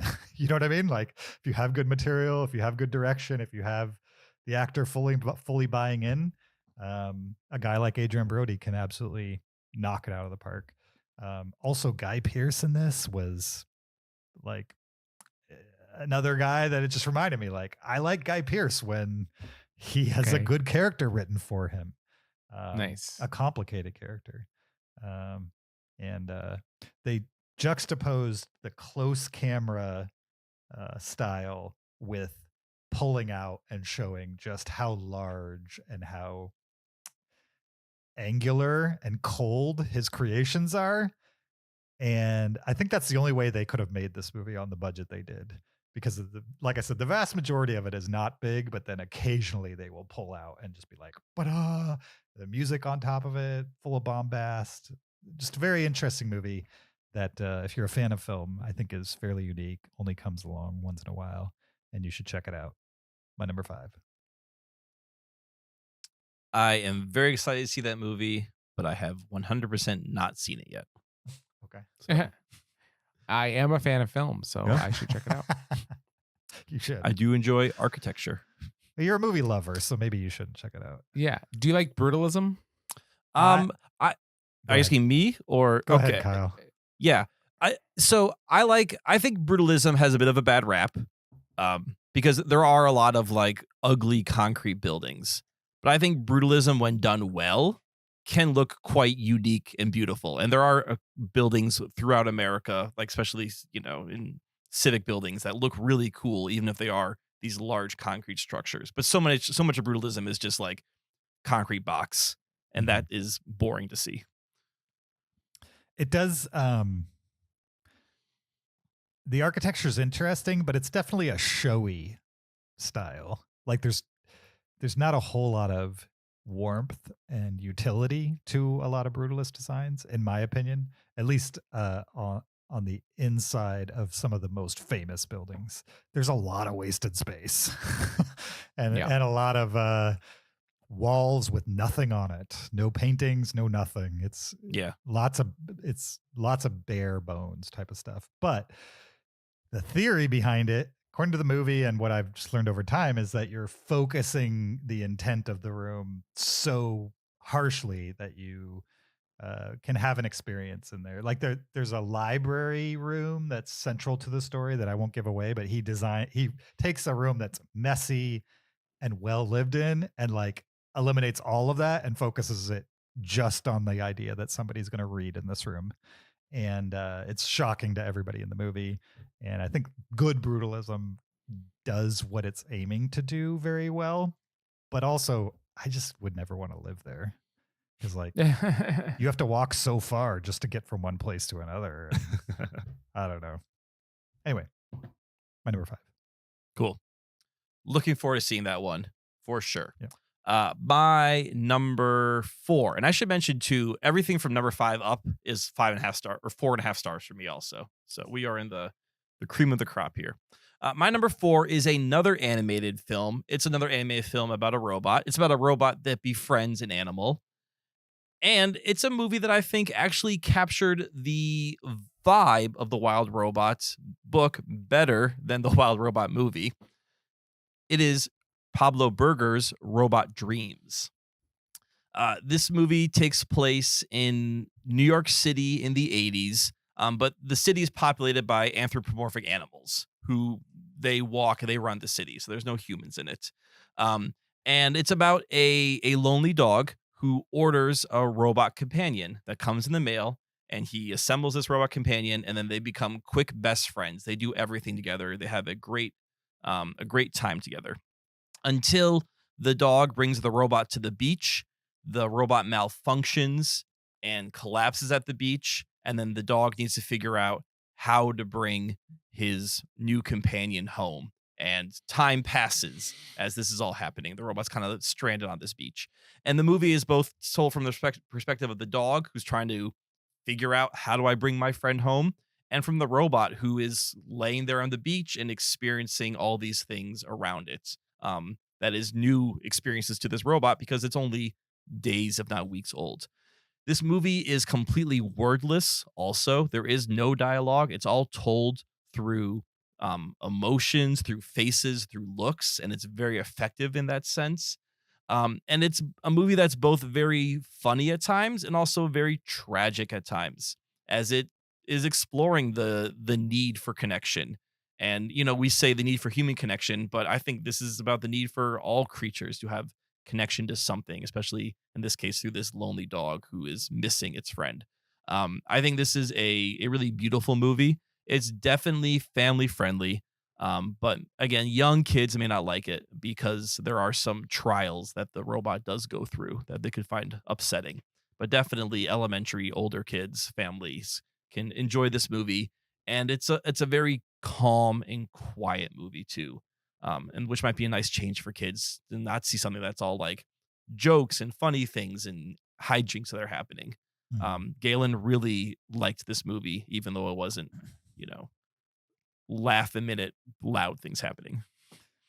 Oddly, it's a vibe movie in a weird way. Yes, it is. It really is. Yeah. But it makes you care about his characters, and I think that can suck in anyone. Yeah, and it's one that you'll watch and like not good things are happening. Not like 15 minutes, the first 15 minutes of Wild Robot type of, bad things, but right. Not good things are happening, but you just know that this is going to be okay while you watch it. You know what I mean? That this is, it's a movie that made me trust it over time. I was like, okay, whatever happens, this is going to be just fine. It's going to be okay. Yeah. Exactly. And I think that's what makes it a family movie, knowing that it's going to be okay. Mm-hmm. That's great. I will definitely have to check that out. My number 4 is Inside Out 2. Nice. This has been mentioned already. And it's the Pixar sequel to Inside Out, which is a very special movie, I think. Inside Out 2 does a great job of extending the universe and keeping the quality up. I think the quality is absolutely there. And, there's a lot of different ways they could have gone with new emotions, and going with anxiety, I thought was really smart. And the way it presents anxiety, I think is super well done in a way that the original one, gave vocabulary to kids to express their emotions and what they're feeling. And I think anxiety is an important emotion for people, kids and adults, to be able to recognize and to talk about and see how it interplays with the rest of their emotions. And I think this movie does such a good job of doing that. I really enjoyed the Riley sections where we're in Riley's world, and the stuff that she's dealing with kind of like in her preteen years. And I just thought the movie as a whole was just really well done and a true return to form for Inside Out. And I'm just glad that these things aren't, sloppy sequels. I'm glad that they took their time and they really waited until they had the right story. And I think they did a great job. So that's why it's my number 4. Do you guys think that's it for Inside Out? No. You think they're going to do a 3, huh? I mean, Yeah, they could. Yeah. Go ahead, Zach. I think they'll wait years. I think it'll be 6-7 years before we get a 3. You think she'll be in college at that point? No, I think it'll be high school. Okay. Yeah. So still a teenager. Yeah, I think so. but a little bit older. All right.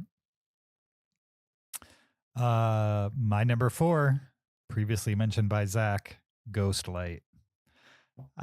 This one came out of nowhere for me. It was just like recommended. Like I saw it on other people's lists and didn't really know much about it, but I heard it was like a feel good movie that's actually good, like in more ways than just that. And I needed that after binging like these depressing indie dramas here in the last couple of weeks, tried to catch up with movies, and Ghostlight came out of nowhere for me and was refreshing, I would say, in its earnestness. Like there's no antagonist in this movie. There's just people and their complicated feelings and emotions and how they express it. And I appreciate that the most about it, and just how they were able to commit that to film. all the performances, especially the father figure in this. I didn't know what Zach was talking, or I hadn't heard what Zach told us, that there's a husband-wife directing team and there's the family in the movie. The main three actors from the family are family in real life. That makes total sense to me, because this felt like a movie made by people who were comfortable with each other. And it felt so natural. I wouldn't be shocked if you told me that it was all non-actors too. Yeah. It's not. I mean, from what I understand, these people do act for well, at least the main father is an actor and has been in other things. But in this movie, he just, I believe that guy was this construction worker who's dealing with the death of his son and has no ability to properly communicate his grief to family members, to friends, to anybody. He is shut off from the world, I would say. And that's his way of dealing with it. And then when he comes across this local theater group and they just kind of adopt him, kind of suck them into his world and don't take no for an answer, he discovers people who have problems themselves. They're not flawless people. They just have coping mechanisms and the ability to express their emotions, and not only that, but like leverage their emotions, control their emotions, things like that. And so when he's thrust into this world, he's very reticent to be a part of it, but they're not taking no for an answer. And eventually he finds value in being around these people that are very different from him. Somebody that Zach didn't mention that I definitely want to is Dolly DeLeon, who's kind of like the theater group leader. I thought she was great as well, just as like this weird mentor. There's like a little bit of like it's way in the subtext and it's never problematic in the movie, but I was constantly kind of second guessing if there's a little more here than just like somebody reaching out to somebody else who's clearly in pain. But I thought that was just gentle enough to not be distracting and interesting. And then they made it like part of the movie, the feeling that I was already getting. And I loved that because it just kind of felt, as a viewer, like I was being acknowledged. You know what I mean? Like the movie actually making that a part of the plot. I loved it in the most wholesome way that I can imagine. Also, there's not too many movies that like I'm distracted by how emotional I am watching them. And this movie did that to me. It's been a long time since I've watched a movie and like literally I had to wipe away tears and like was constantly welling up. And yeah, this is like one of 3 movies that have done that to me. One was what's that movie where you like pass on the good deed? Haley Joel Osment was in it. Pay It Forward. Pay It Forward did that to me. I have not rewatched it. I feel like if I was to rewatch it, it would be kind of cringy, but maybe it would still work. I don't know. But that movie affected me on an emotional level. And then another one was what's the name of that movie? Denzel Washington directed it. It's about a guy in the Navy. Anyway.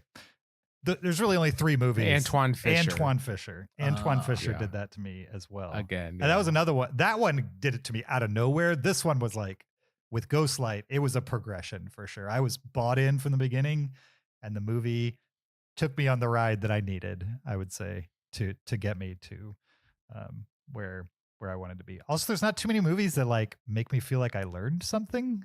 I feel like when I finished Ghostlight, I was like, man, I kind of learned some interpersonal skills here. Like I'm going to apply some of this to my life. It made me kind of want to be in a local play. You know what I mean? I'm like, if this is what's happening at local theater, maybe I need to be in local theater. I don't know. It's just seeing a lot of people in the most wholesome way grow and deal with hard things. I just loved it from one side to the other. And that's why James, it's my number 4. Oh yeah. Sometime for our Patreon, we should play the provocative question game that they play. We try to evoke a response by asking them a question, and then you have to name what emotion you see them display. Yeah, okay. They do like a couple exercises that he is very uncomfortable with, which I loved because the main guy, what's his name? We should say his name. Keith Kupfer is just maybe one of my favorite performances of the year. The movie really hinges on him. Everybody else is revolving around whether you buy if that guy is who they're saying he is, and I definitely bought it. Very cool. Glad you liked it. Well, I will add Ghost Lights to my watch list also, since you both ranked it so highly. And according to Letterboxd, Zach, you also want to watch Ghost Light. So you may want to get around to update that letterbox. All right, my number 3 is a movie that my mom actually recommended to me earlier in the year. She saw it at a film festival, and then it popped up on a bunch of lists. So I'm like, well, between my mom's recommendation and the list, I should probably check it out.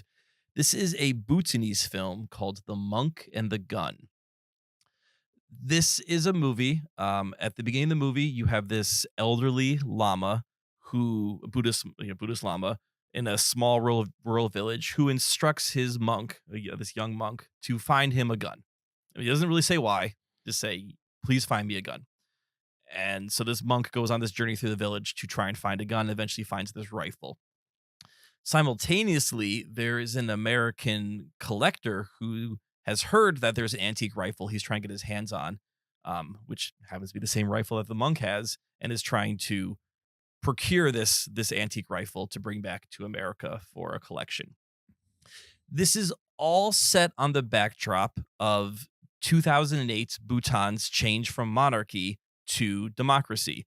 In 2008, the king of Bhutan abdicated the throne and said, we are now a democracy and the people get to choose their leader. So throughout this movie in the small rural village, there's all these election workers from the capital city who are trying to teach the villagers, the farmers, about democracy and about voting and politics and parties. And throughout the whole movie, all these farmers are like, why do we want to pick our leader? What's wrong with the king? Like, why do we have to disagree on what's the right path for things? And this movie kind of lightly skewers democracy and politics. There's a moment where the election worker is trying to say, like, now you all support blue and you support red, so start shouting. No, shout louder. Now shout at each other. Because they're like practicing voting, basically. Exactly. They're like practicing campaigning. They're like, why are you making us mad at each other? Like, we're all a community here. So I don't know. It's a very interesting kind of look at politics and democracy, and like what happens when people are given democracy who don't really want it. Like, you always hear about the fight for democracy, but they're like, well, we didn't fight for this, so do we want it? And at the same time, you have this gun dealer who's trying to purchase this antique gun for people where money doesn't mean anything to them. So he goes to someone and says, I'll give you $30,000 for that gun. And he's like, no, I need this for something else. No, thanks. And, he's just baffled by, like, why isn't the dollar a powerful thing here? So it's interesting. You see this movie taking place in not the Western world, where Western cultural influences are happening, and the people are like, well, this is not how we live. We don't care about money. We don't care about politics. Like, we want this life. And it's just an interesting look at a different way of living. This movie's also just kind of very calm and quiet. There's, it's never going big. It's never trying to make a huge statement. Again, it's having fun. It's skewering things, but it's just sort of trying to let you sort of exist in this world, as these different parties are all kind of intersecting through this small village. It really was a treat to watch, and I would highly recommend it. It's on Hulu. It's easy to find. Nice. Cool. I need to watch it. I just ran out of time before I could really catch up. I completely understand. Yeah. All right. My number 3, I'm hoping shows up on at least one of your lists, because I hope I'm not the only one that appreciates this movie as highly as I do, because I really kind of fell in love with this movie. and I suspect it might be on James's. I'm not sure about Kyle's, but I think it's a very special little movie, and I'm really glad I caught up with it. It is called Flow. My number 3, also Flow. That's a Fantastic. bingo. One of my regrets, Flow. That is a big regret, and you should regret it. You should regret that regretfully. I will see it. I will see it. Okay, so James, it's your number 3, so we can talk about it collectively, but I will start. Flow is fantastic. It is a wordless animated film that follows the perspective of a cat and his interaction with other animals in kind of this fantasy adjacent world to ours. It's a humanless world, although humans at one point probably were around. Now it's a little bit like a post-human fantasy world where animals are also somewhat sentient. You know, like you get the sense they're not just animals. Like they have some sense of like intelligence that they don't have in the real world. Anyway, so it is a worldless animated film following the perspective of a cat as the world is like flooding. And so it jumps in a boat with some other animals, and they kind of go on this journey as the world is slowly flooding and then subsiding. And this movie has so much personality and just like authenticity in the animal characters. Like they feel so real, even though they're animated with like a PlayStation 2 aesthetic. It really feels like you're watching like an early 2000s like cutscene from a video game, but in like the best possible way. Like I felt like I'm watching Myst, the movie, you know? Oh yeah. But like with these really charismatic animals that have just so much personality. Even the animal sounds that they make, they just filmed real animals. They were very intent on having real animals voice the characters. So they went to zoos and filmed actual animals in order for the sounds of these. And it just has so much heart and so much to latch onto, and it's very easy to watch. And you never know what's going to happen next. I mean, there's quite a few different crazy adventures that they get into, and it's just a really unique, special, kind of magical film. And I'm really glad that I found this one. James, what are your thoughts? I love it as well. Clearly, my 3rd favorite movie of the year.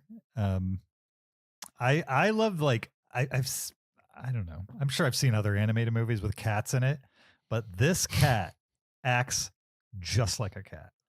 You know what I mean? Like all the weird personality quirks are like flawlessly captured in an animation style that has flaws. And I thought that was interesting that like there wasn't this movie was made by a tiny team of animators in another country, right? I think it's like Latvian or something like that this was made. Latvia. Anyway, and you can tell there's just a ton of love put into this. Also, relatively short. So if you want to get in and out of something, you're talking 85 minutes to the end. This feels like it's early, but it feels like the director of this movie, if he was to make a sequence of movies, not necessarily in this style, but like as good as this, it's like a Miyazaki moment. You know what I mean? Like when I was watching it, I was like, this feels not necessarily exactly like a Miyazaki movie, but so completely unique to the person and team that made it that like nobody else could really make this. And if they wanted to make more in the same style or the same breadth, then I would totally be on board for sure. Yeah.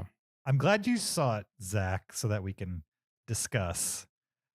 I had no clue. Knowing how your kids reacted to the beginning of Wild Robot, is Flow appropriate for your kids? Yes, they could have watched this movie. Okay. They didn't, but they could have watched it. Sure. I'm curious how their attention would have done Mm-hmm. watching it. There's times where like it lags, kind of a thing.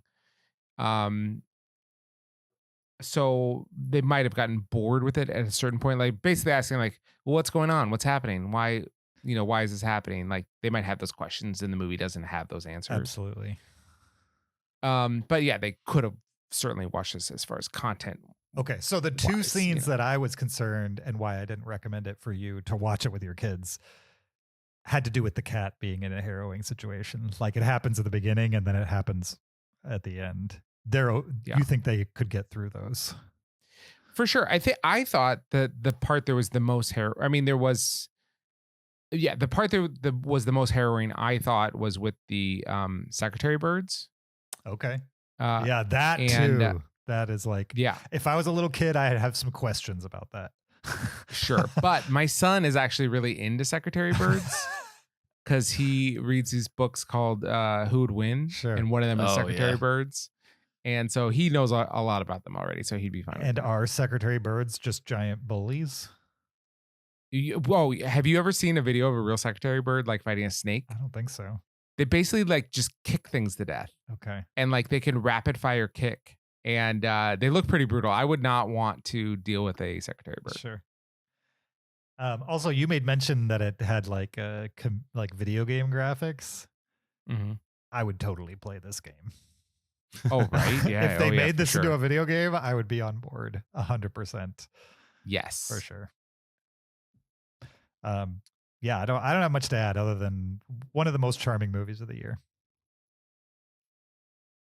Absolutely.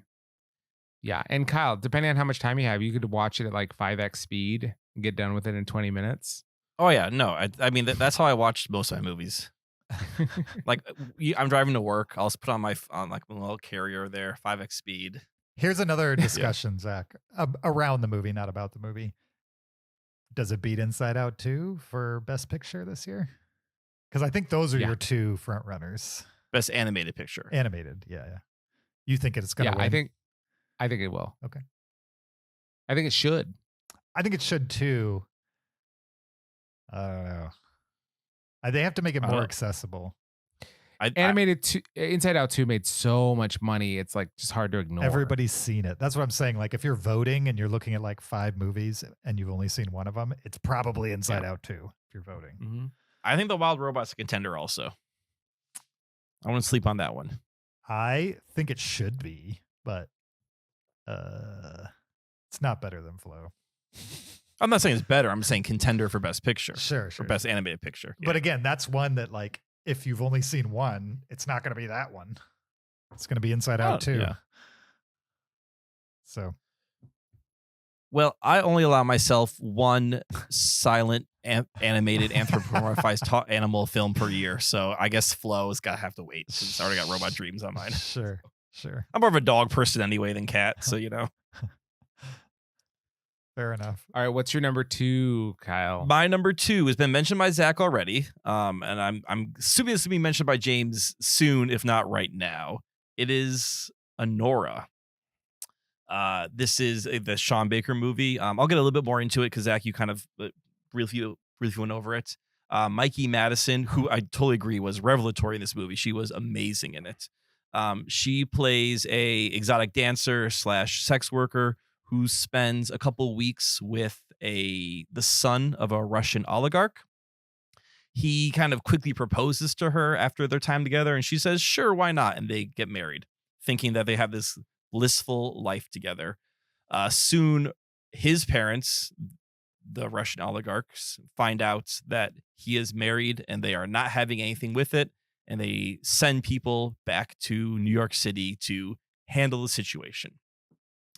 Now, on paper, this movie sounds very harrowing because you imagine like, oh yeah, it's Russian oligarchs and handlers and, people who are getting into situations they shouldn't be getting into, and how is this going to resolve? And harrowing situations are set up. But every situation is resolved, and I would say usually what's the most unexpected, if not funniest way that situation could end. This movie's not a straight comedy, but there's definitely comedic moments throughout. And it's a movie where after a while you realize, oh, I think everyone's going to be okay. I'm not sure how this is going to resolve, but but I think it's going to resolve probably in a unexpected way and maybe a rather funny way at times. And I think Sean Baker, who I haven't seen a ton of his movies, but like based on this and based on the Florida Project, he just has this ability of capturing and creating real people, where every character in this movie felt like they were plucked off the street. Like I didn't feel like I was watching actors. It probably helps that he uses a lot of unknown people in his movies, but to me, Mikey Madison's character, Honora Annie, felt like a real person. Like, oh, this could have been, you know, a real dancer that he's cast in this movie. The henchmen, or henchmen I use in quotation marks, they felt like real guys. The German guy who's with them. Everyone in this movie just has this air of authenticity to them. And I think that's a credit to the acting, the directing, but also just the writing of this movie. And yeah, it's way more fun than I thought it was going to be. Because you just think it's going to be, oh man, this is going to be not a slog, but like, oh, I can't imagine what's going to happen to this poor girl throughout this movie. Yeah, and they set up really awful things to happen to her. Right. And then they subvert it at every turn possible. Exactly. Yeah. There's finally like this smallest touch. And I read this interview with Sean Baker, and they were talking about Andy's hair. And she has tinsel in her hair, which I'm not sure if you noticed, James, or not. Mm-hmm. And I guess Sean Baker was like going to clubs and saw that a lot of dancers had this tinsel in their hair. So he added it to the character, and he realized like how alive it made her, because every time she moved, the tinsel kind of shimmered and it caught the camera. And I thought that was like, it's those small little things that he like adds to his characters that make them come alive, adding a little tinsel to the hair. Interesting. Yeah. No, I mean, but like it caught, like every time you're on screen, she has like a little shine to her hair. Like, what is that? Right. And it turns out it's just, a little tinsel. That's why I wear tinsel all the time in my hair. Oh yeah. And I mean, on Zoom, it really comes across. Yeah. Yeah. Yeah, exact same reason. So yeah, my number 2, Honora. It's a weird movie to recommend to people, but it's great. All right. That's great. I'm back up with my number 2, The Substance. My number 2, also The Substance. Nice. Cool. That's our James. Our number 3 and our number 2 are the same. I know. That's amazing. Not our number 1s though. Nope. I know your number 1 is. Yeah, I know James' number 1 is. I do not know what Zach's number 1 is. No. Number 2, The Substance. Yeah, I mean, we talked about this at length. I don't know what more I have to add. This is a wild and wacky movie, but it is good satire. You know, it has one single message to give, and it certainly gives it relentlessly, but it's just really well acted, and it ratchets up the craziness in interesting ways, and it's a movie you won't forget. And it's certainly an experience to go through watching it. So it's my number 2. What do you have to add? I agree. And people should go back and listen to our full episode on The Substance, because there's so much to talk about. There's not a chance we could get into it too deep right here. Just know that it's a body horror movie made by a French filmmaker who has made 2 fairly extreme movies that I've seen. Between this and Revenge, and you're going to see some stuff. If you watch The Substance, it's going to be disturbing. Literally, a guy eating shrimp on camera was super disturbing, and all it is a guy eating shrimp, and it's just the way it's shot, combined with the music and the performance and all these things, and the movie just keeps hammering you on the head with like disturbing things. Even if on paper they're not that disturbing. It's just like the way the movie's presenting itself constantly. On top of that, there's like a lot of nudity and almost a laughable amount of gore at the end. But it's set kind of in a fantasy world, so it didn't feel realistic to me. It didn't disturb me in the same way that like Green Border did, where you're like depicting real people in horrific situations. This is clearly a movie that's making a point by being extreme. And there's two reasons why you should watch this for sure. One is just because it's super unique in the presentation and the content itself, and two, Demi Moore is like doing things in this movie that you've never seen her do in anything else ever. And it's impressive that an actress that I already considered a good actress, certainly one that has a legacy and has survived in Hollywood for decades, can come out with a movie that just really genuinely surprises me. That one, she's in it. Like the idea that she chose a project like this is kind of surprising. And two, not only is she in it, she kind of makes the movie. And that's an impressive feat for me. And that's why it's my second favorite movie of the year. And that's why it's my number one of the year. Nice. Okay. The substance. Bingo. Yeah, very close. This is a movie that I was very excited to watch, but also dreading to watch because body horror is not my favorite genre. I find it quite stomach churning. But this movie, like Zach said, it has a message and it drives that message home. This movie is so well made, so well acted, so well shot that I just was enjoying every minute of it, even though I was just seeing things that I could not comprehend I would see on screen. And to the fact where it gets so ridiculous at the end that you're like, sure, why not? Right. That can happen. Yeah. Like it builds to that moment where when that moment happens, it's shocking, but it's not out of it. It's not a left field moment either. Mm-hmm. Yeah. It kind of makes sense with what's happening. It's only three people in this movie. It's Margaret Qualley, Dennis Quaid, who are both great, and then Demi Moore, who, she, like you said, James, she makes this movie. And it's her performance as this aging actress. It's her reacting to everything that's happening around her. And it's the range she's showing that I think really made this a favorite movie of mine and my number one movie. A movie I did not expect to like. And here it is, number one of the year. Nice. As I was making those lists, I couldn't think of a reason why this was not my number one. Mm-hmm. And it just like, it has to be. Other than it's hard to recommend to other people. I know, like my number one and number two are The Substance and Anora. So when people are like, hey, what are your favorite movies of this year? I'm like, well, maybe Robot Dreams is fun. Right. Maybe we should start at number 3. Exactly. Yeah. Have you seen Dune? That's awesome. Well, speaking of my number one movie of 2024 is Dune Part 2. All right. That's a bingo. I just think this movie is so epic and well made. It takes a very dense book and it makes it understandable and depicts it in a way that's just like gorgeous and epic and huge and fantastical, and there's so much creativity on screen. All of the set design, the production design, the way every costume is, every machine, every thing you see is just so well thought through and crafted. There's even like you see shots from another planet, and I've never ever seen shots like those, like the black and white planet. Oh yeah. Like I've never seen anything like that in movies. And then the way it's edited, there's moments where we're introduced to characters and the way it'll cut them off right at the moment that like makes it just the most impactful and like sticks with you, and you're just like still thinking about that shot as it's lingering and you're on to the next one. The music's really good. The character arc of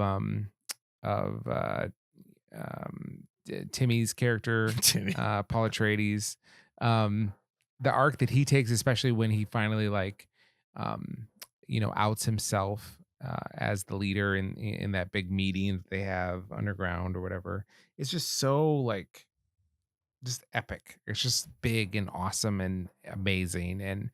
And I thought it was better than the first movie, which is another movie I really liked. I would love if they made a third Dune film, where they get off planet a little bit. Denis Villeneuve is such a accomplished craftsman, and his movies are always interesting. And this movie was no exception. It's my favorite movie of the year. Nice. Nice. Awesome. And mine is, spoiler alert, Nora. Yeah. Nora's my favorite movie of the year.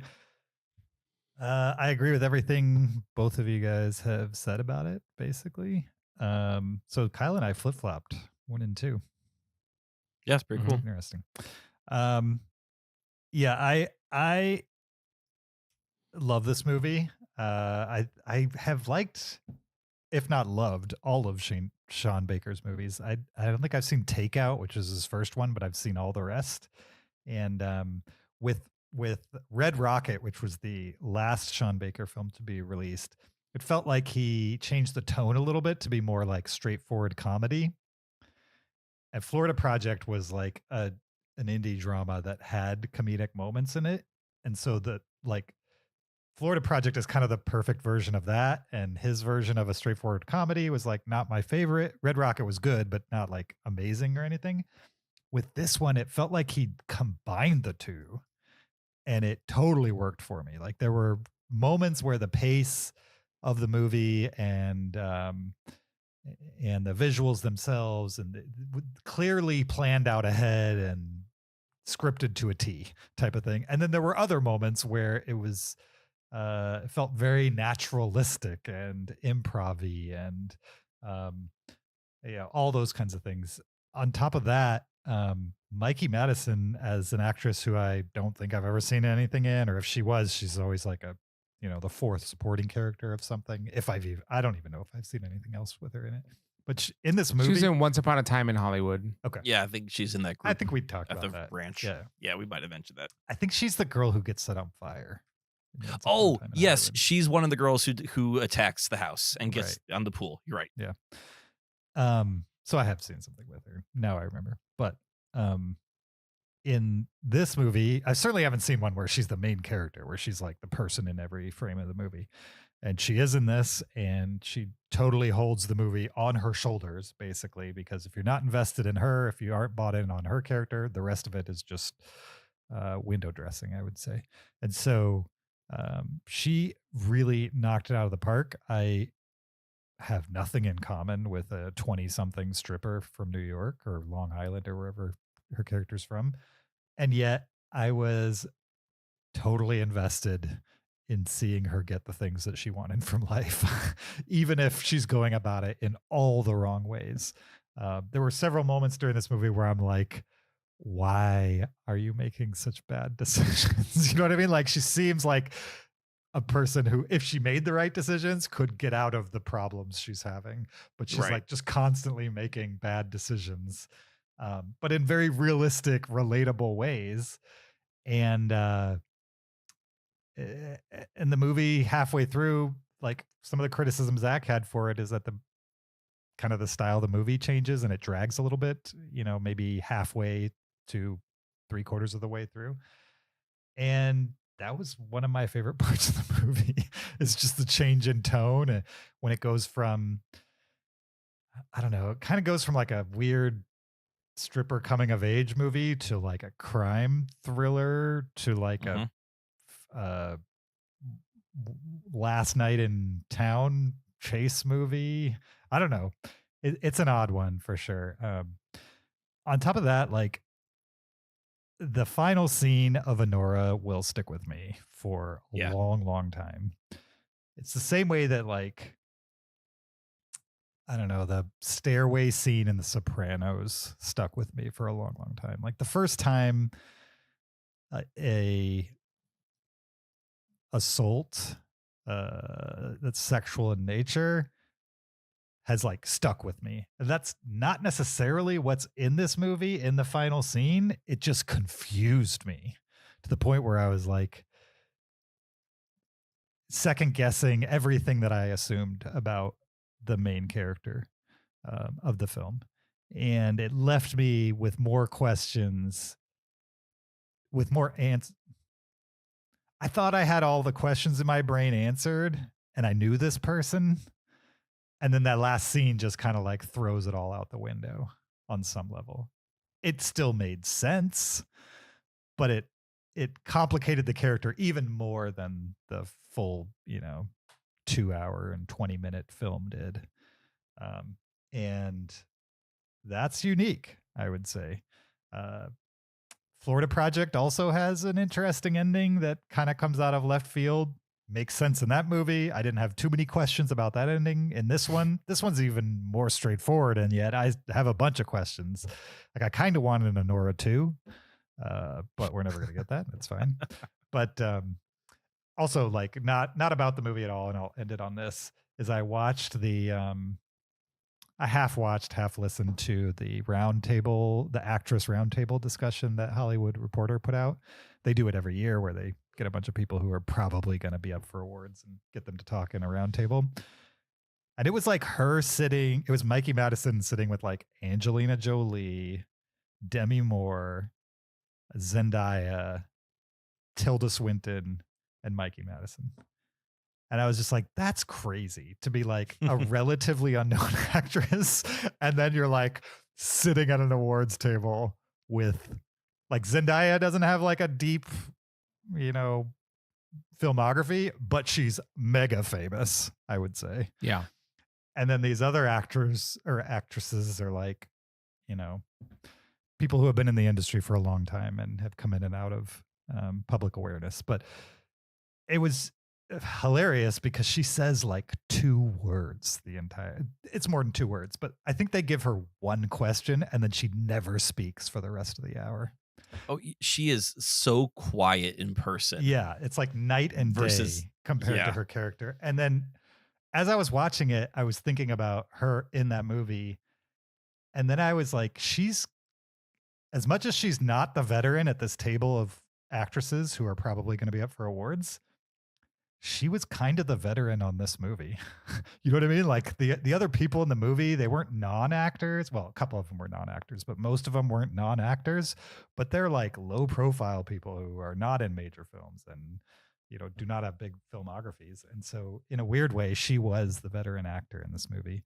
And the whole movie rested on her, and it worked. She was great in it. I look forward to seeing whatever she does next. Hopefully she gets to work with more great directors who will let her do her thing, because she did it in this movie. My number 1, Honora. Nice.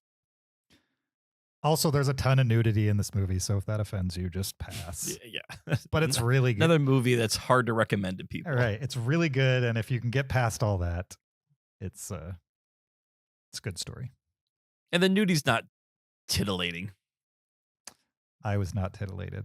No, it's there, but it's a part of a necessary story to tell a story about a stripper, exactly. I would say. Yeah. On some level. Cool. Well, that was our top 20 films of 2024. We're going to buzz through some honorable mentions here. Kyle, do you want to go first? Sure. Yeah. Alien Romulus didn't quite make my list, but a good legacy sequel, prequel, whatever you want to call it. I enjoyed that one. Blink Twice was on your list, James. I thought that was, from a first-time director, really well made. Mm-hmm. And this is embarrassing. I forgot to rank Nosferatu. When you mentioned it, I was like, wait a minute. Would you have put that in there? It would have been top 10, yes. Okay, where would you guess? We're going to pin you down right now. If I was to guess right now, I'd probably place it somewhere between like maybe Babes and Wild Robot. So like in that 7, 8, 9 spot, somewhere around there. Okay. And what gets pushed off your list? In that case, well, it either Deadpool and Wolverine would have been Deadpool and Wolverine would have been pushed off, or I might have just swapped out Kingdom of Planet of the Apes and made that, one off too. So sure. I'm not sure, but the list is what it is. I forgot to rank Nosferatu, so unofficially, somewhere in 7, 8, or 9. It's somewhere in 7, 8, or 9 exactly. Right. But funny. I will update. I do keep a running list on Letterboxd, so people who follow me on Letterboxd, they can go to my most up to date list, and that will keep going through the next couple of weeks. That's really funny. Those are oopsies on that one. How about you, Zach? My honorable mentions, I have 3. I liked Roadhouse, the remake of the original Roadhouse. I thought the fight scenes were uniquely done, and I just enjoyed the update. Twisters, I thought was a fun sequel to Twister. Not as good, but I did enjoy that. And then The Disruptors was a very small indie film about a guy pretending to be have this tech startup and trying to sell it to a billionaire without really having a product. Hmm. And I liked all three of those. That sounds interesting. I never heard of that. Yeah. For honorable mentions, I have Kinds of Kindness, which was on Zach's list. That was good. Love Lies Bleeding was good as well this year. Yep. Awesome movie. Bike Riders, I enjoyed quite a bit. Oh, these are also 4-star movies. So they could have easily been in, from 6 to 20 in my list. They just fell off the list. Sing Sing, if you guys haven't seen that, it's worth a watch for sure. It's about, do you guys know what Sing Sing is about? Yes. Okay. Is it a prison movie? It's a prison movie, but it's a prison that allows them to do a stage play, ironically Shakespeare. So it's very ghost-like coded, I would say, but different, obviously. It's more about prisoners when they're treated like humans, they act like humans. Shock. And so in this movie, in the prison, in Sing Sing, they're allowed to do a play, and it's like it's a feel-good movie with a good central performance from Coleman Domingo. Yeah.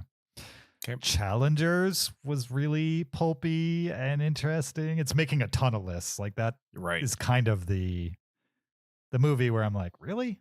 Because I like Challengers, 4-star movie for me, but I'm just surprised that so many people are ranking it so high on their list. Speaking of Zendaya, she's in that. It's a sexless erotic thriller, which is also interesting. The Shadow Strays came out of nowhere for me. This is a Netflix movie. It's an Indonesian martial arts film that does not shy away from blood splatter, I would say. It's a little too long, which is probably why it didn't rank higher. It's like 2 hours and 30 minutes, and it probably could have been sub 2 hours very easily. But if you like action movies, if you needed John Wick in a year where we didn't get a John Wick movie, The Shadow Strays might be a good substitute. There was another movie directed by the guy who directed Shadow Strays that was recommended to us by listeners, and I think I was assigned it, but I passed. I didn't watch it yet because it The Night Comes for Us, which is supposedly like a super bloody Indonesian action movie that has zombies in it and stuff like that. Same director. I didn't know that until I was watching the movie and I looked it up on Wikipedia. Shadow Strays, if the blood level in The Night Comes for Us is the same as Shadow Strays, I can handle it. Yeah. But the listeners kind of scared me away from Yeah. The Night Comes for Us by saying like it was super graphic, because Shadow Strays is graphic, but not like no worse than The Substance, probably less than The Substance from a blood perspective. But it is like John Wick, if John Wick wasn't scared to like actually show what a sword did to a person type of thing. Right. Yeah. Anyway, my final, Robot Dreams, that was on Kyle's list, definitely worth a poke. And finally, Do Not Expect Too Much from The End of the World, which is, it's so hard to explain succinctly. Yeah. It's about Romania. It's set in the modern day. There's a lot of movies that film in Romania right now because it's cheap to make movies there. So it's about a film production assistant who runs a bunch of errands in the first 2 hours of the movie. And then the last half an hour or so is one continuous static shot of them filming the thing that she's been running errands for. Has a bunch of social commentary about Romania, about the film industry, about Andrew Tate, who's like a male influencer. Yep.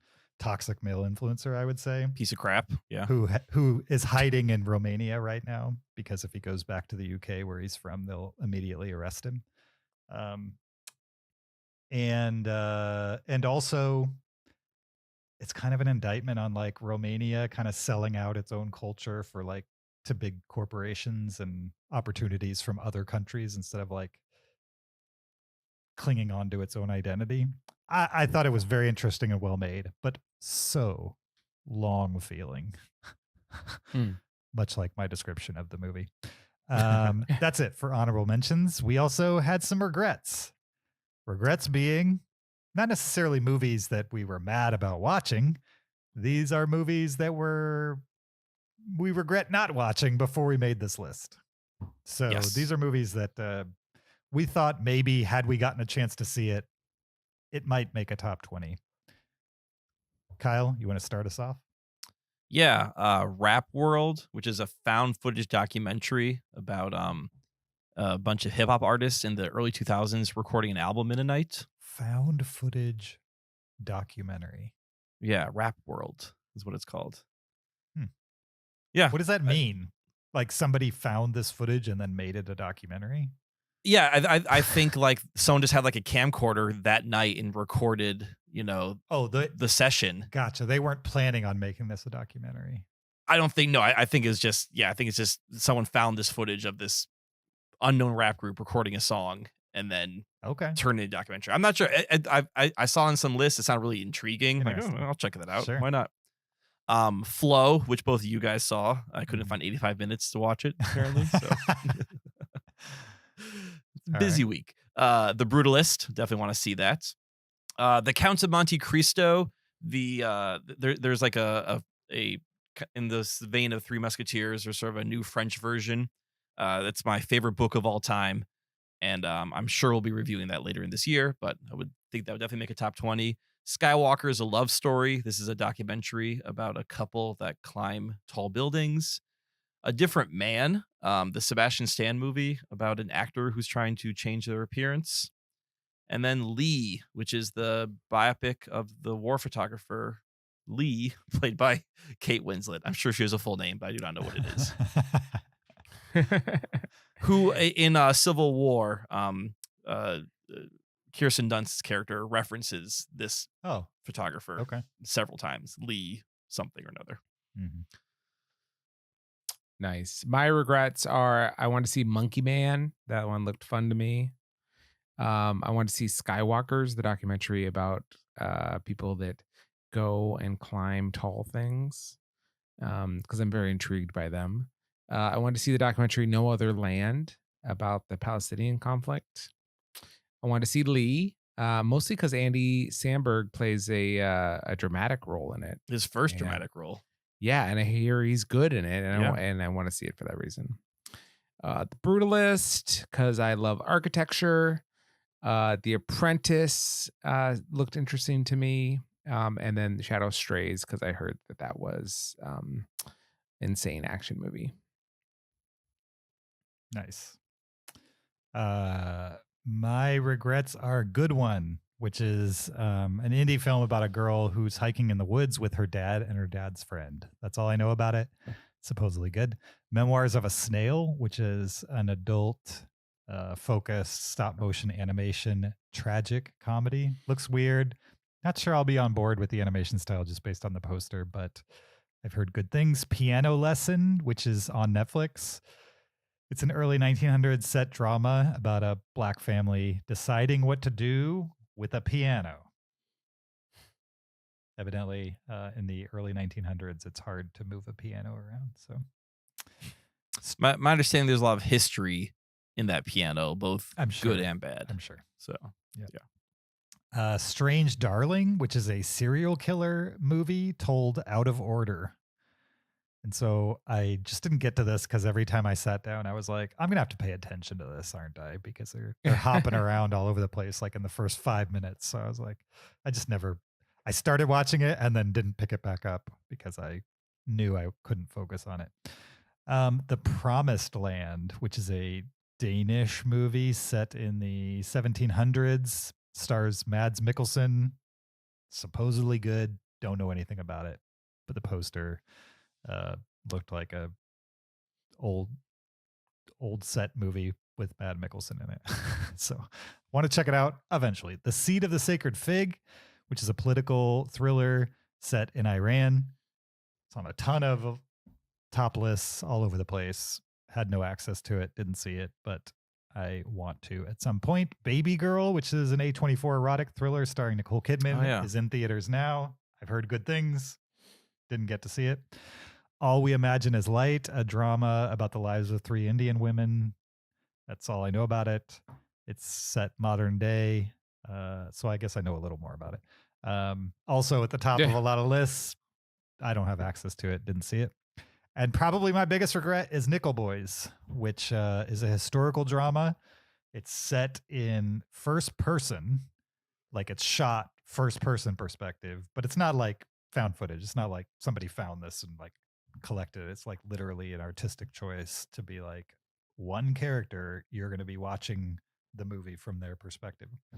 It's about 2 black boys who are sent to an abusive like reform school in the 1960s. And from what I understand, the perspective, even in the middle of a scene, will switch from one of the boys to the other. You're only ever in both of their perspectives. And there's no explanation as to why. It shifts. It's like literally like you're looking at the one brother and they're talking. And then the brother that you're seeing from their perspective will like look down at his shoelaces because he's ashamed or something like that. And then all of a sudden the camera will just kind of pick up the perspective of the person looking at the person looking at their shoelaces. And like the whole movie is told that way. And supposedly it's not gimmicky and pretty amazing. And so the story itself doesn't, I mean, you know, seems fine on paper, but the presentation it has me jazzed and I want to check it out. Nickel Boys. All right.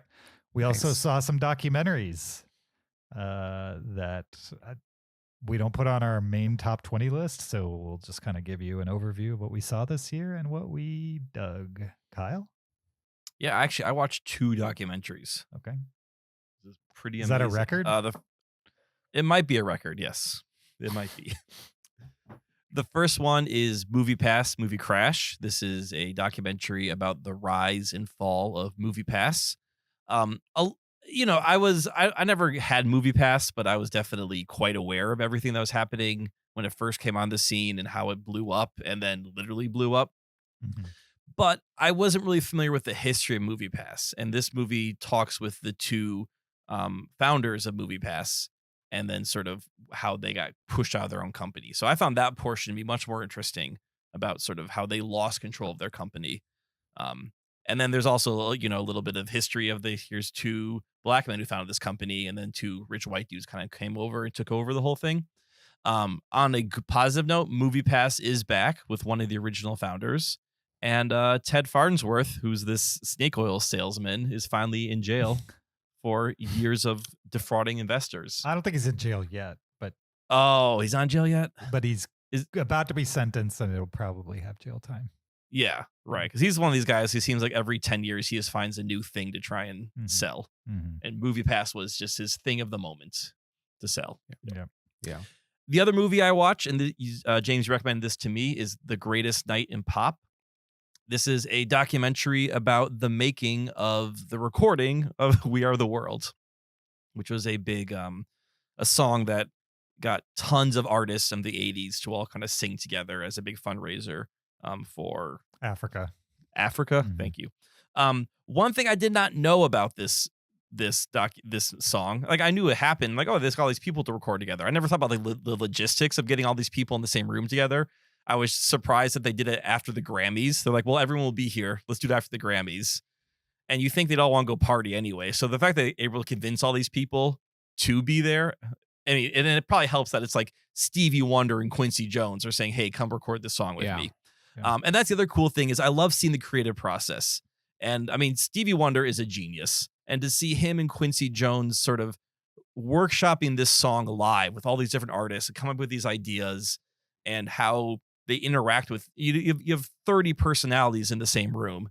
And like, how do you appeal to each of these people? And it's just kind of a work of genius that these 2 guys were able to make, and Michael Jackson were able to make the whole thing happen. So it's a pretty interesting documentary.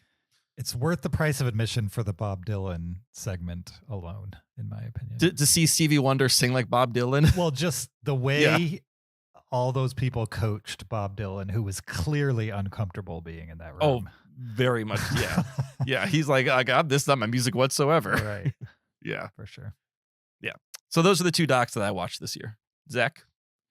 I watched a number of docs, but my 2 favorites are one is called Sweet Bobby. It is a documentary about a catfishing situation that took place over the course of I think more than a decade. And so this person had a catfished relationship for years and years and years. And it went through so many different arcs of how he avoided like talking to them in person, and then eventually she goes to confront, and she shows up at the door of this guy that she's been in a relationship for years, and him and his wife and baby are there, and he denies knowing her at all, and to the point where like the wife kind of believes him, but this woman, that has supposedly been in a relationship with him knows everything about him, knows about the baby. The baby's wearing clothes that she had gifted the baby. Like it's just a crazy story. And then finding out what actually happened and like what the real story is behind everything at the end is great. So I really enjoyed Sweet Bobby. It's called Sweet Bobby: My Catfish Nightmare. Nice. And then my favorite documentary of the year is called Daughters. And this is the story of a prison that organizes a daddy-daughter dance in the prison. So a lot of these inmates haven't seen their daughters in like a number of years. Certainly the ones that have seen their daughters sooner than that don't get to see their daughters as much as they would like. And so a daddy-daughter dance is like organized, and then the inmates are like, the first half of the movie is them prepping for it. Like, like they have these group sessions, to talk about like, what this is going to be like and how to prepare for it. And like, what it's going to feel like when you see your daughters, and like how to be a dad to them in that moment. And then they have the daddy daughter dance, and girls have all sorts of different reactions being with their dads in the prison. It's just a very human documentary. It's incredibly, incredibly good and affecting, and I would recommend it to absolutely anyone. It's called Daughters, and it was the best documentary I watched this year.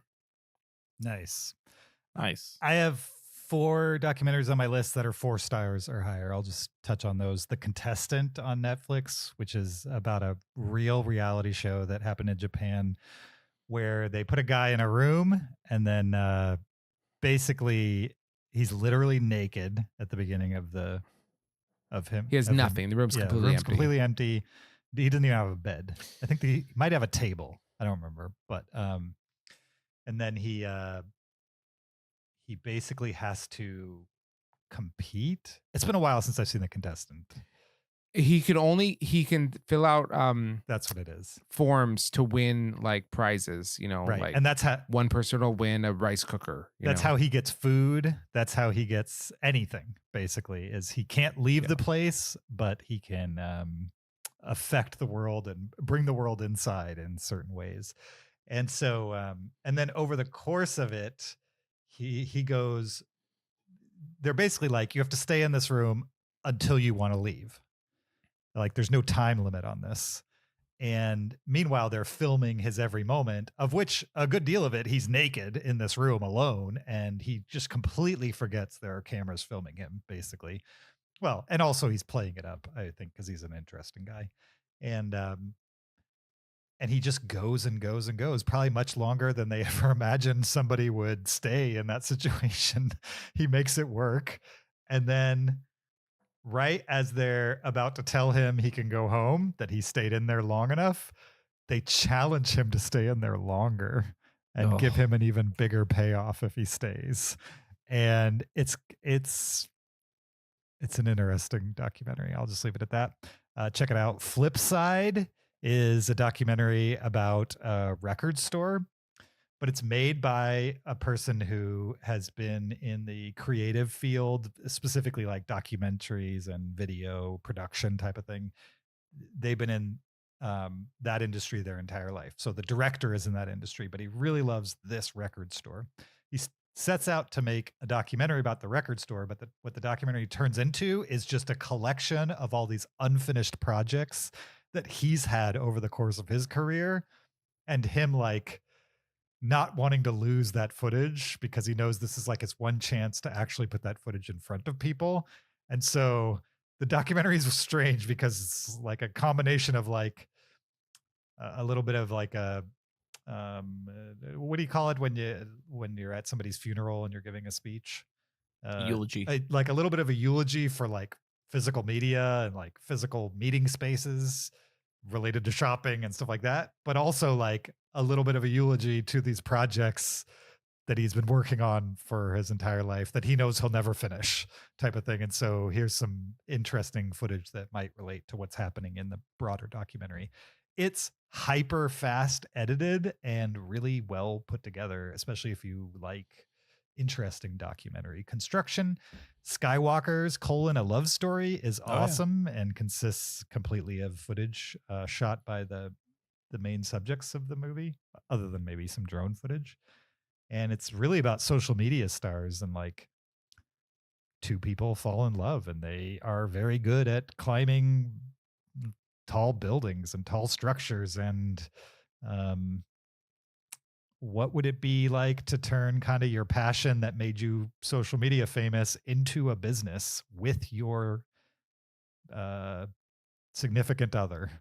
And what kind of stresses would that put on your relationship? So it's definitely about their physical feats, but also has a real great core love story to it. And finally, probably my favorite documentary of the year, No Other Land, which is set before the somewhat recent Palestinian-Israeli conflict, but just before. We're talking like 2019, 2020, 2021, 2022. This documentary was filmed. It's about this small village right on the border of Israel and Palestine. And these two filmmakers, one from the Israeli side, one from the Palestinian side, are making a documentary together. Well, they're documenting the Israeli government taking over and destroying Palestinian homes right on the border, essentially. And clearly the Palestinians, who feel like they've lived there for a long time, long enough to not have their homes destroyed, are upset about this. And the Israeli government is like, we don't want you so close to the border and we want to expand our land. And so we're going to declare this land a zone for military training. And that's why we're destroying your homes, not because of any other reason, just that reason. And so the documentary is all like in-person activist footage. And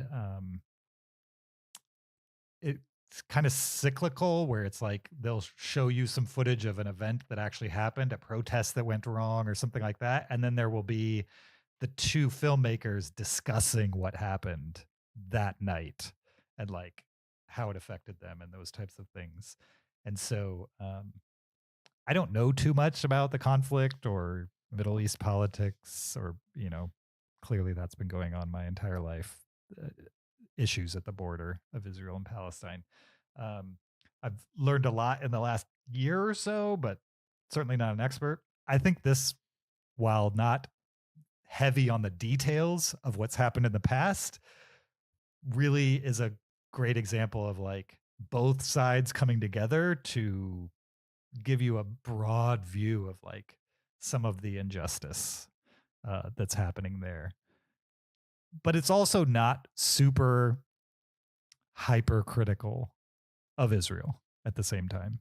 It's kind of like the government of Israel did this, and now the soldiers are doing this type of thing.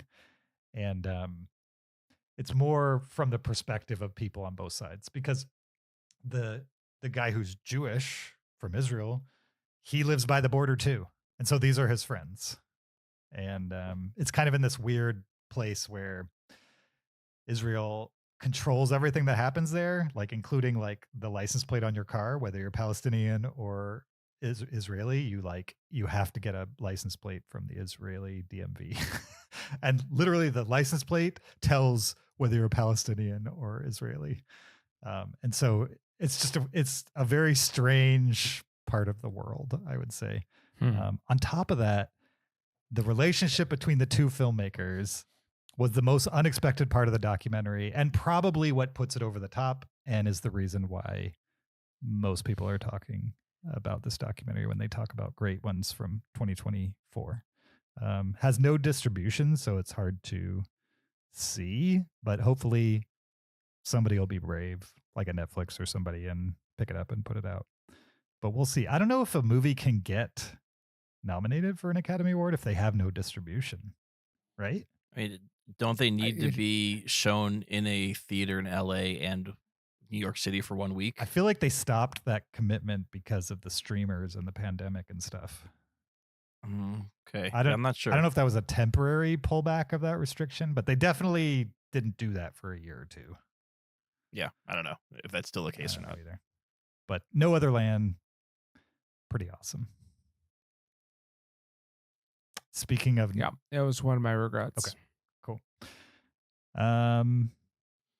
Let's talk our final category of this episode. Biggest disappointments. These are not necessarily the worst movies of the year. We'll talk about that in The Hangover in the next episode. This is like just movies that we thought maybe could make our list, maybe down the line, and then we saw it. We were like, ugh, what is this?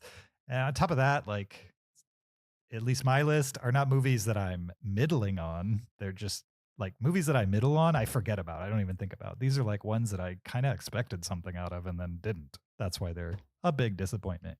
Kyle, did you have any big disappointments this year?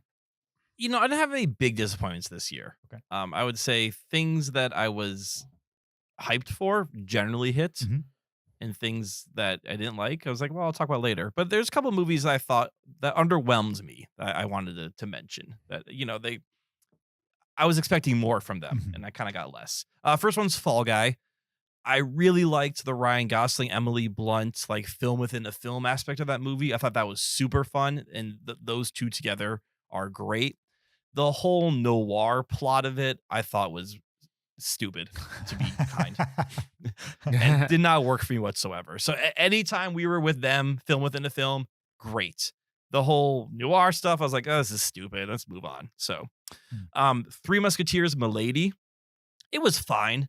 I just remember really enjoying D'Artagnan and kind of this new epic take on the Three Musketeers story. And D'Artagnan gave us the plot and the fights and kind of gave us everything. And this movie just sort of, I don't know, it just felt a little lesser of all of it. Mhm. It wasn't firing as hard as the first one was. So, Kinds of Kindness, you know, Yorgos Lanthimos gave us Poor Things last year, which I thought was great. It definitely made high on my list. And Kinds of Kindness had things I liked about it. But as a 3-hour anthology, it sort of fell flat overall for me.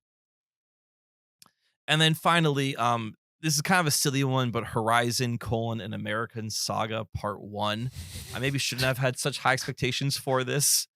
I knew kind of getting into it that we're getting a Part 1, and that, you know, this is Kevin Costner's passion project, and it looks beautiful. It's well directed, but when you're done, you've watched like a 3-hour pilot that's halfway through the first episode.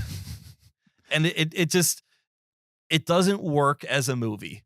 Like, I think it should have been a TV show, to be completely honest. Like, he's trying to do TV show plotting in a movie. And if you're at all interested, wait for the second one to come out. So if you like the first half, you can then watch the second half. Because right now it just kind of ends. Though it does end with a trailer for the second movie. I know we've discussed that before. How many times do movies end with a trailer for the next movie? And this is one of the cases where it does. But I mean, it's lost all momentum. It's supposed to be like Part 1 in June, Part 2 in August, and now Part 2 is sometime in 2025 if HBO wants to release it. So who knows what's going to happen with those. So don't rush out and watch it. Wait until you know there's going to be a Part 2. Sure. Nice. Yeah. Well, I have 3 disappointments. I won't belabor them, but Gladiator 2, just because Gladiator is so awesome, and Yeah. then Gladiator 2, like, why wait 20 years and then put out kind of a mediocre sequel? Just like don't do it or make it awesome. The Instigators, just because I like Matt Damon and Casey Affleck both a lot, so why not make a better movie if you're going to have them in together? And then Megalopolis, I wasn't expecting the movie to be great. I was so intrigued by it, right? That this was coming out as this passion project that he's fronting his own monies, he wanted to make for decades, and he's just going to be like, I'm doing it. And I was expecting it to be messy in like a really interesting way. And it was messy in kind of like an uninteresting way, I guess. So it just wasn't the debacle that I was hoping it would, like the fascinating debacle. It was more just kind of like a lurid, turgid little, strange oddity. I don't know. Zach, we need to have a debate about the future. We need to. Yeah. At an undetermined time. Yeah. Pro, moving sidewalks. Respond. James? Sure. I definitely had some movies that were not my favorite this year. And again, these aren't my least favorite films, just disappointments. Brothers from Max Barbacow. You guys remember that movie we watched this year? Oh, yeah. With Peter Dinklage and Thanos. Absolutely. Josh Brolin, yeah. So the only reason I'm upset with it, because otherwise I would just forget this movie and move on, is that it's directed by the guy who made Palm Springs. And that movie is so good and it's funny. And what the heck happened with Brothers? Because it was not those things, I would say. It was a weird one. Next we've got Movie Pass Movie Crash, which Kyle enjoyed. I felt like I already knew everything mostly in the documentary. So there's a little bit of an angle with like, there's a little bit of like a racism streak to the movie, to the documentary. And that was kind of new to me, but also not enough new information for me, I guess. If you go into it blind, you're not necessarily blind, but with less foreknowledge, maybe it'd be a different experience for you. But for me, it was a disappointment because I wanted the goods, and I kind of felt like I got everything that's already known. Damsel, another movie from a director that I've enjoyed stuff from in the past, Juan Carlos Fresnadillo. This was the Netflix movie with Millie Bobby Brown in it. Remember we watched that earlier, Kyle? Oh, yeah. And Zach watched it with us too. Maybe on a hangover list next episode. Sure. I mean, not a bad movie, but this guy made 28 Weeks Later, and I love that movie. And it took him so long to make another movie, and then he made this. I was like, okay, whatever. Moving on. Then we've got Y2K, which I caught up with, directed by Kyle Mooney, who I normally find funny. And this movie isn't necessarily bad. I'm a big fan of Kyle Mooney, and I wanted his first film to be amazing. And instead it was just like, okay, it's a forgettable A24 comedy. But it reminded me of Slice. Oh, yeah. The pizza. Yeah. Right. Pizza that was movie. bad. Blitz.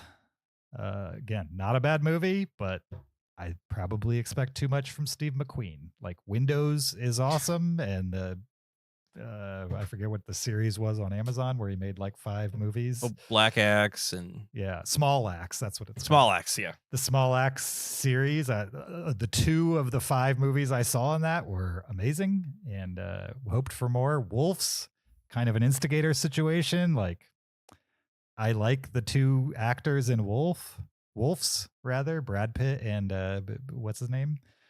George Clooney. Yeah, George Clooney, and was hoping for a good movie and instead got a forgettable movie.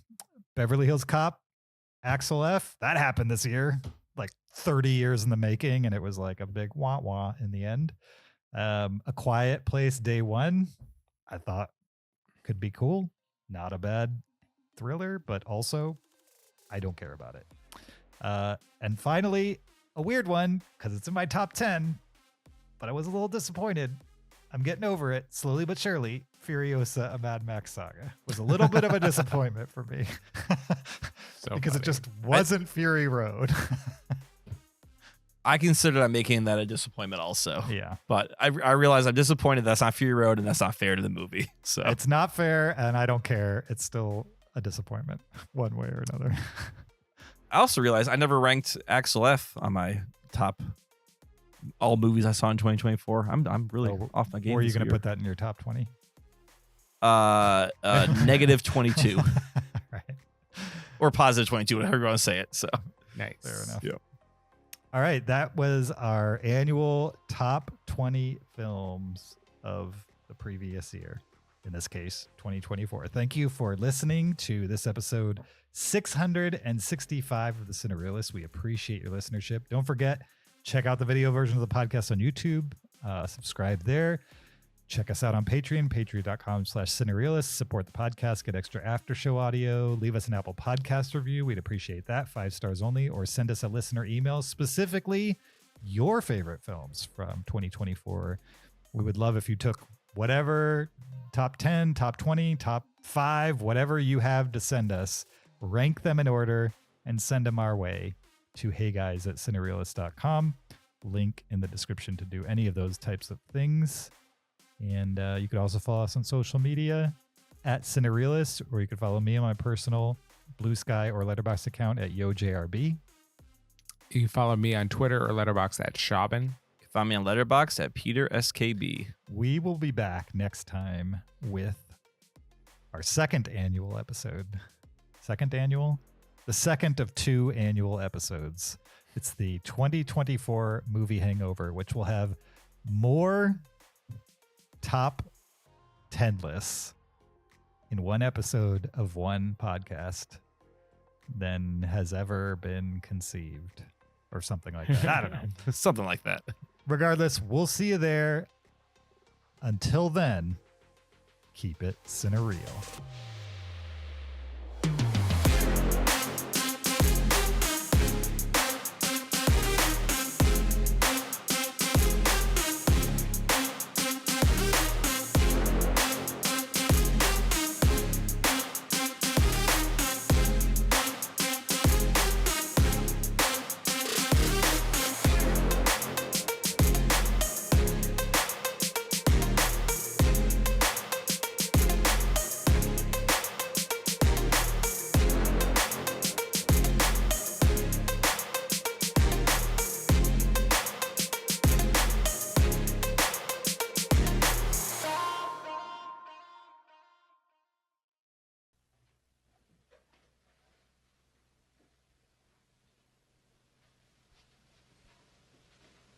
You're still here? It's over. Go home.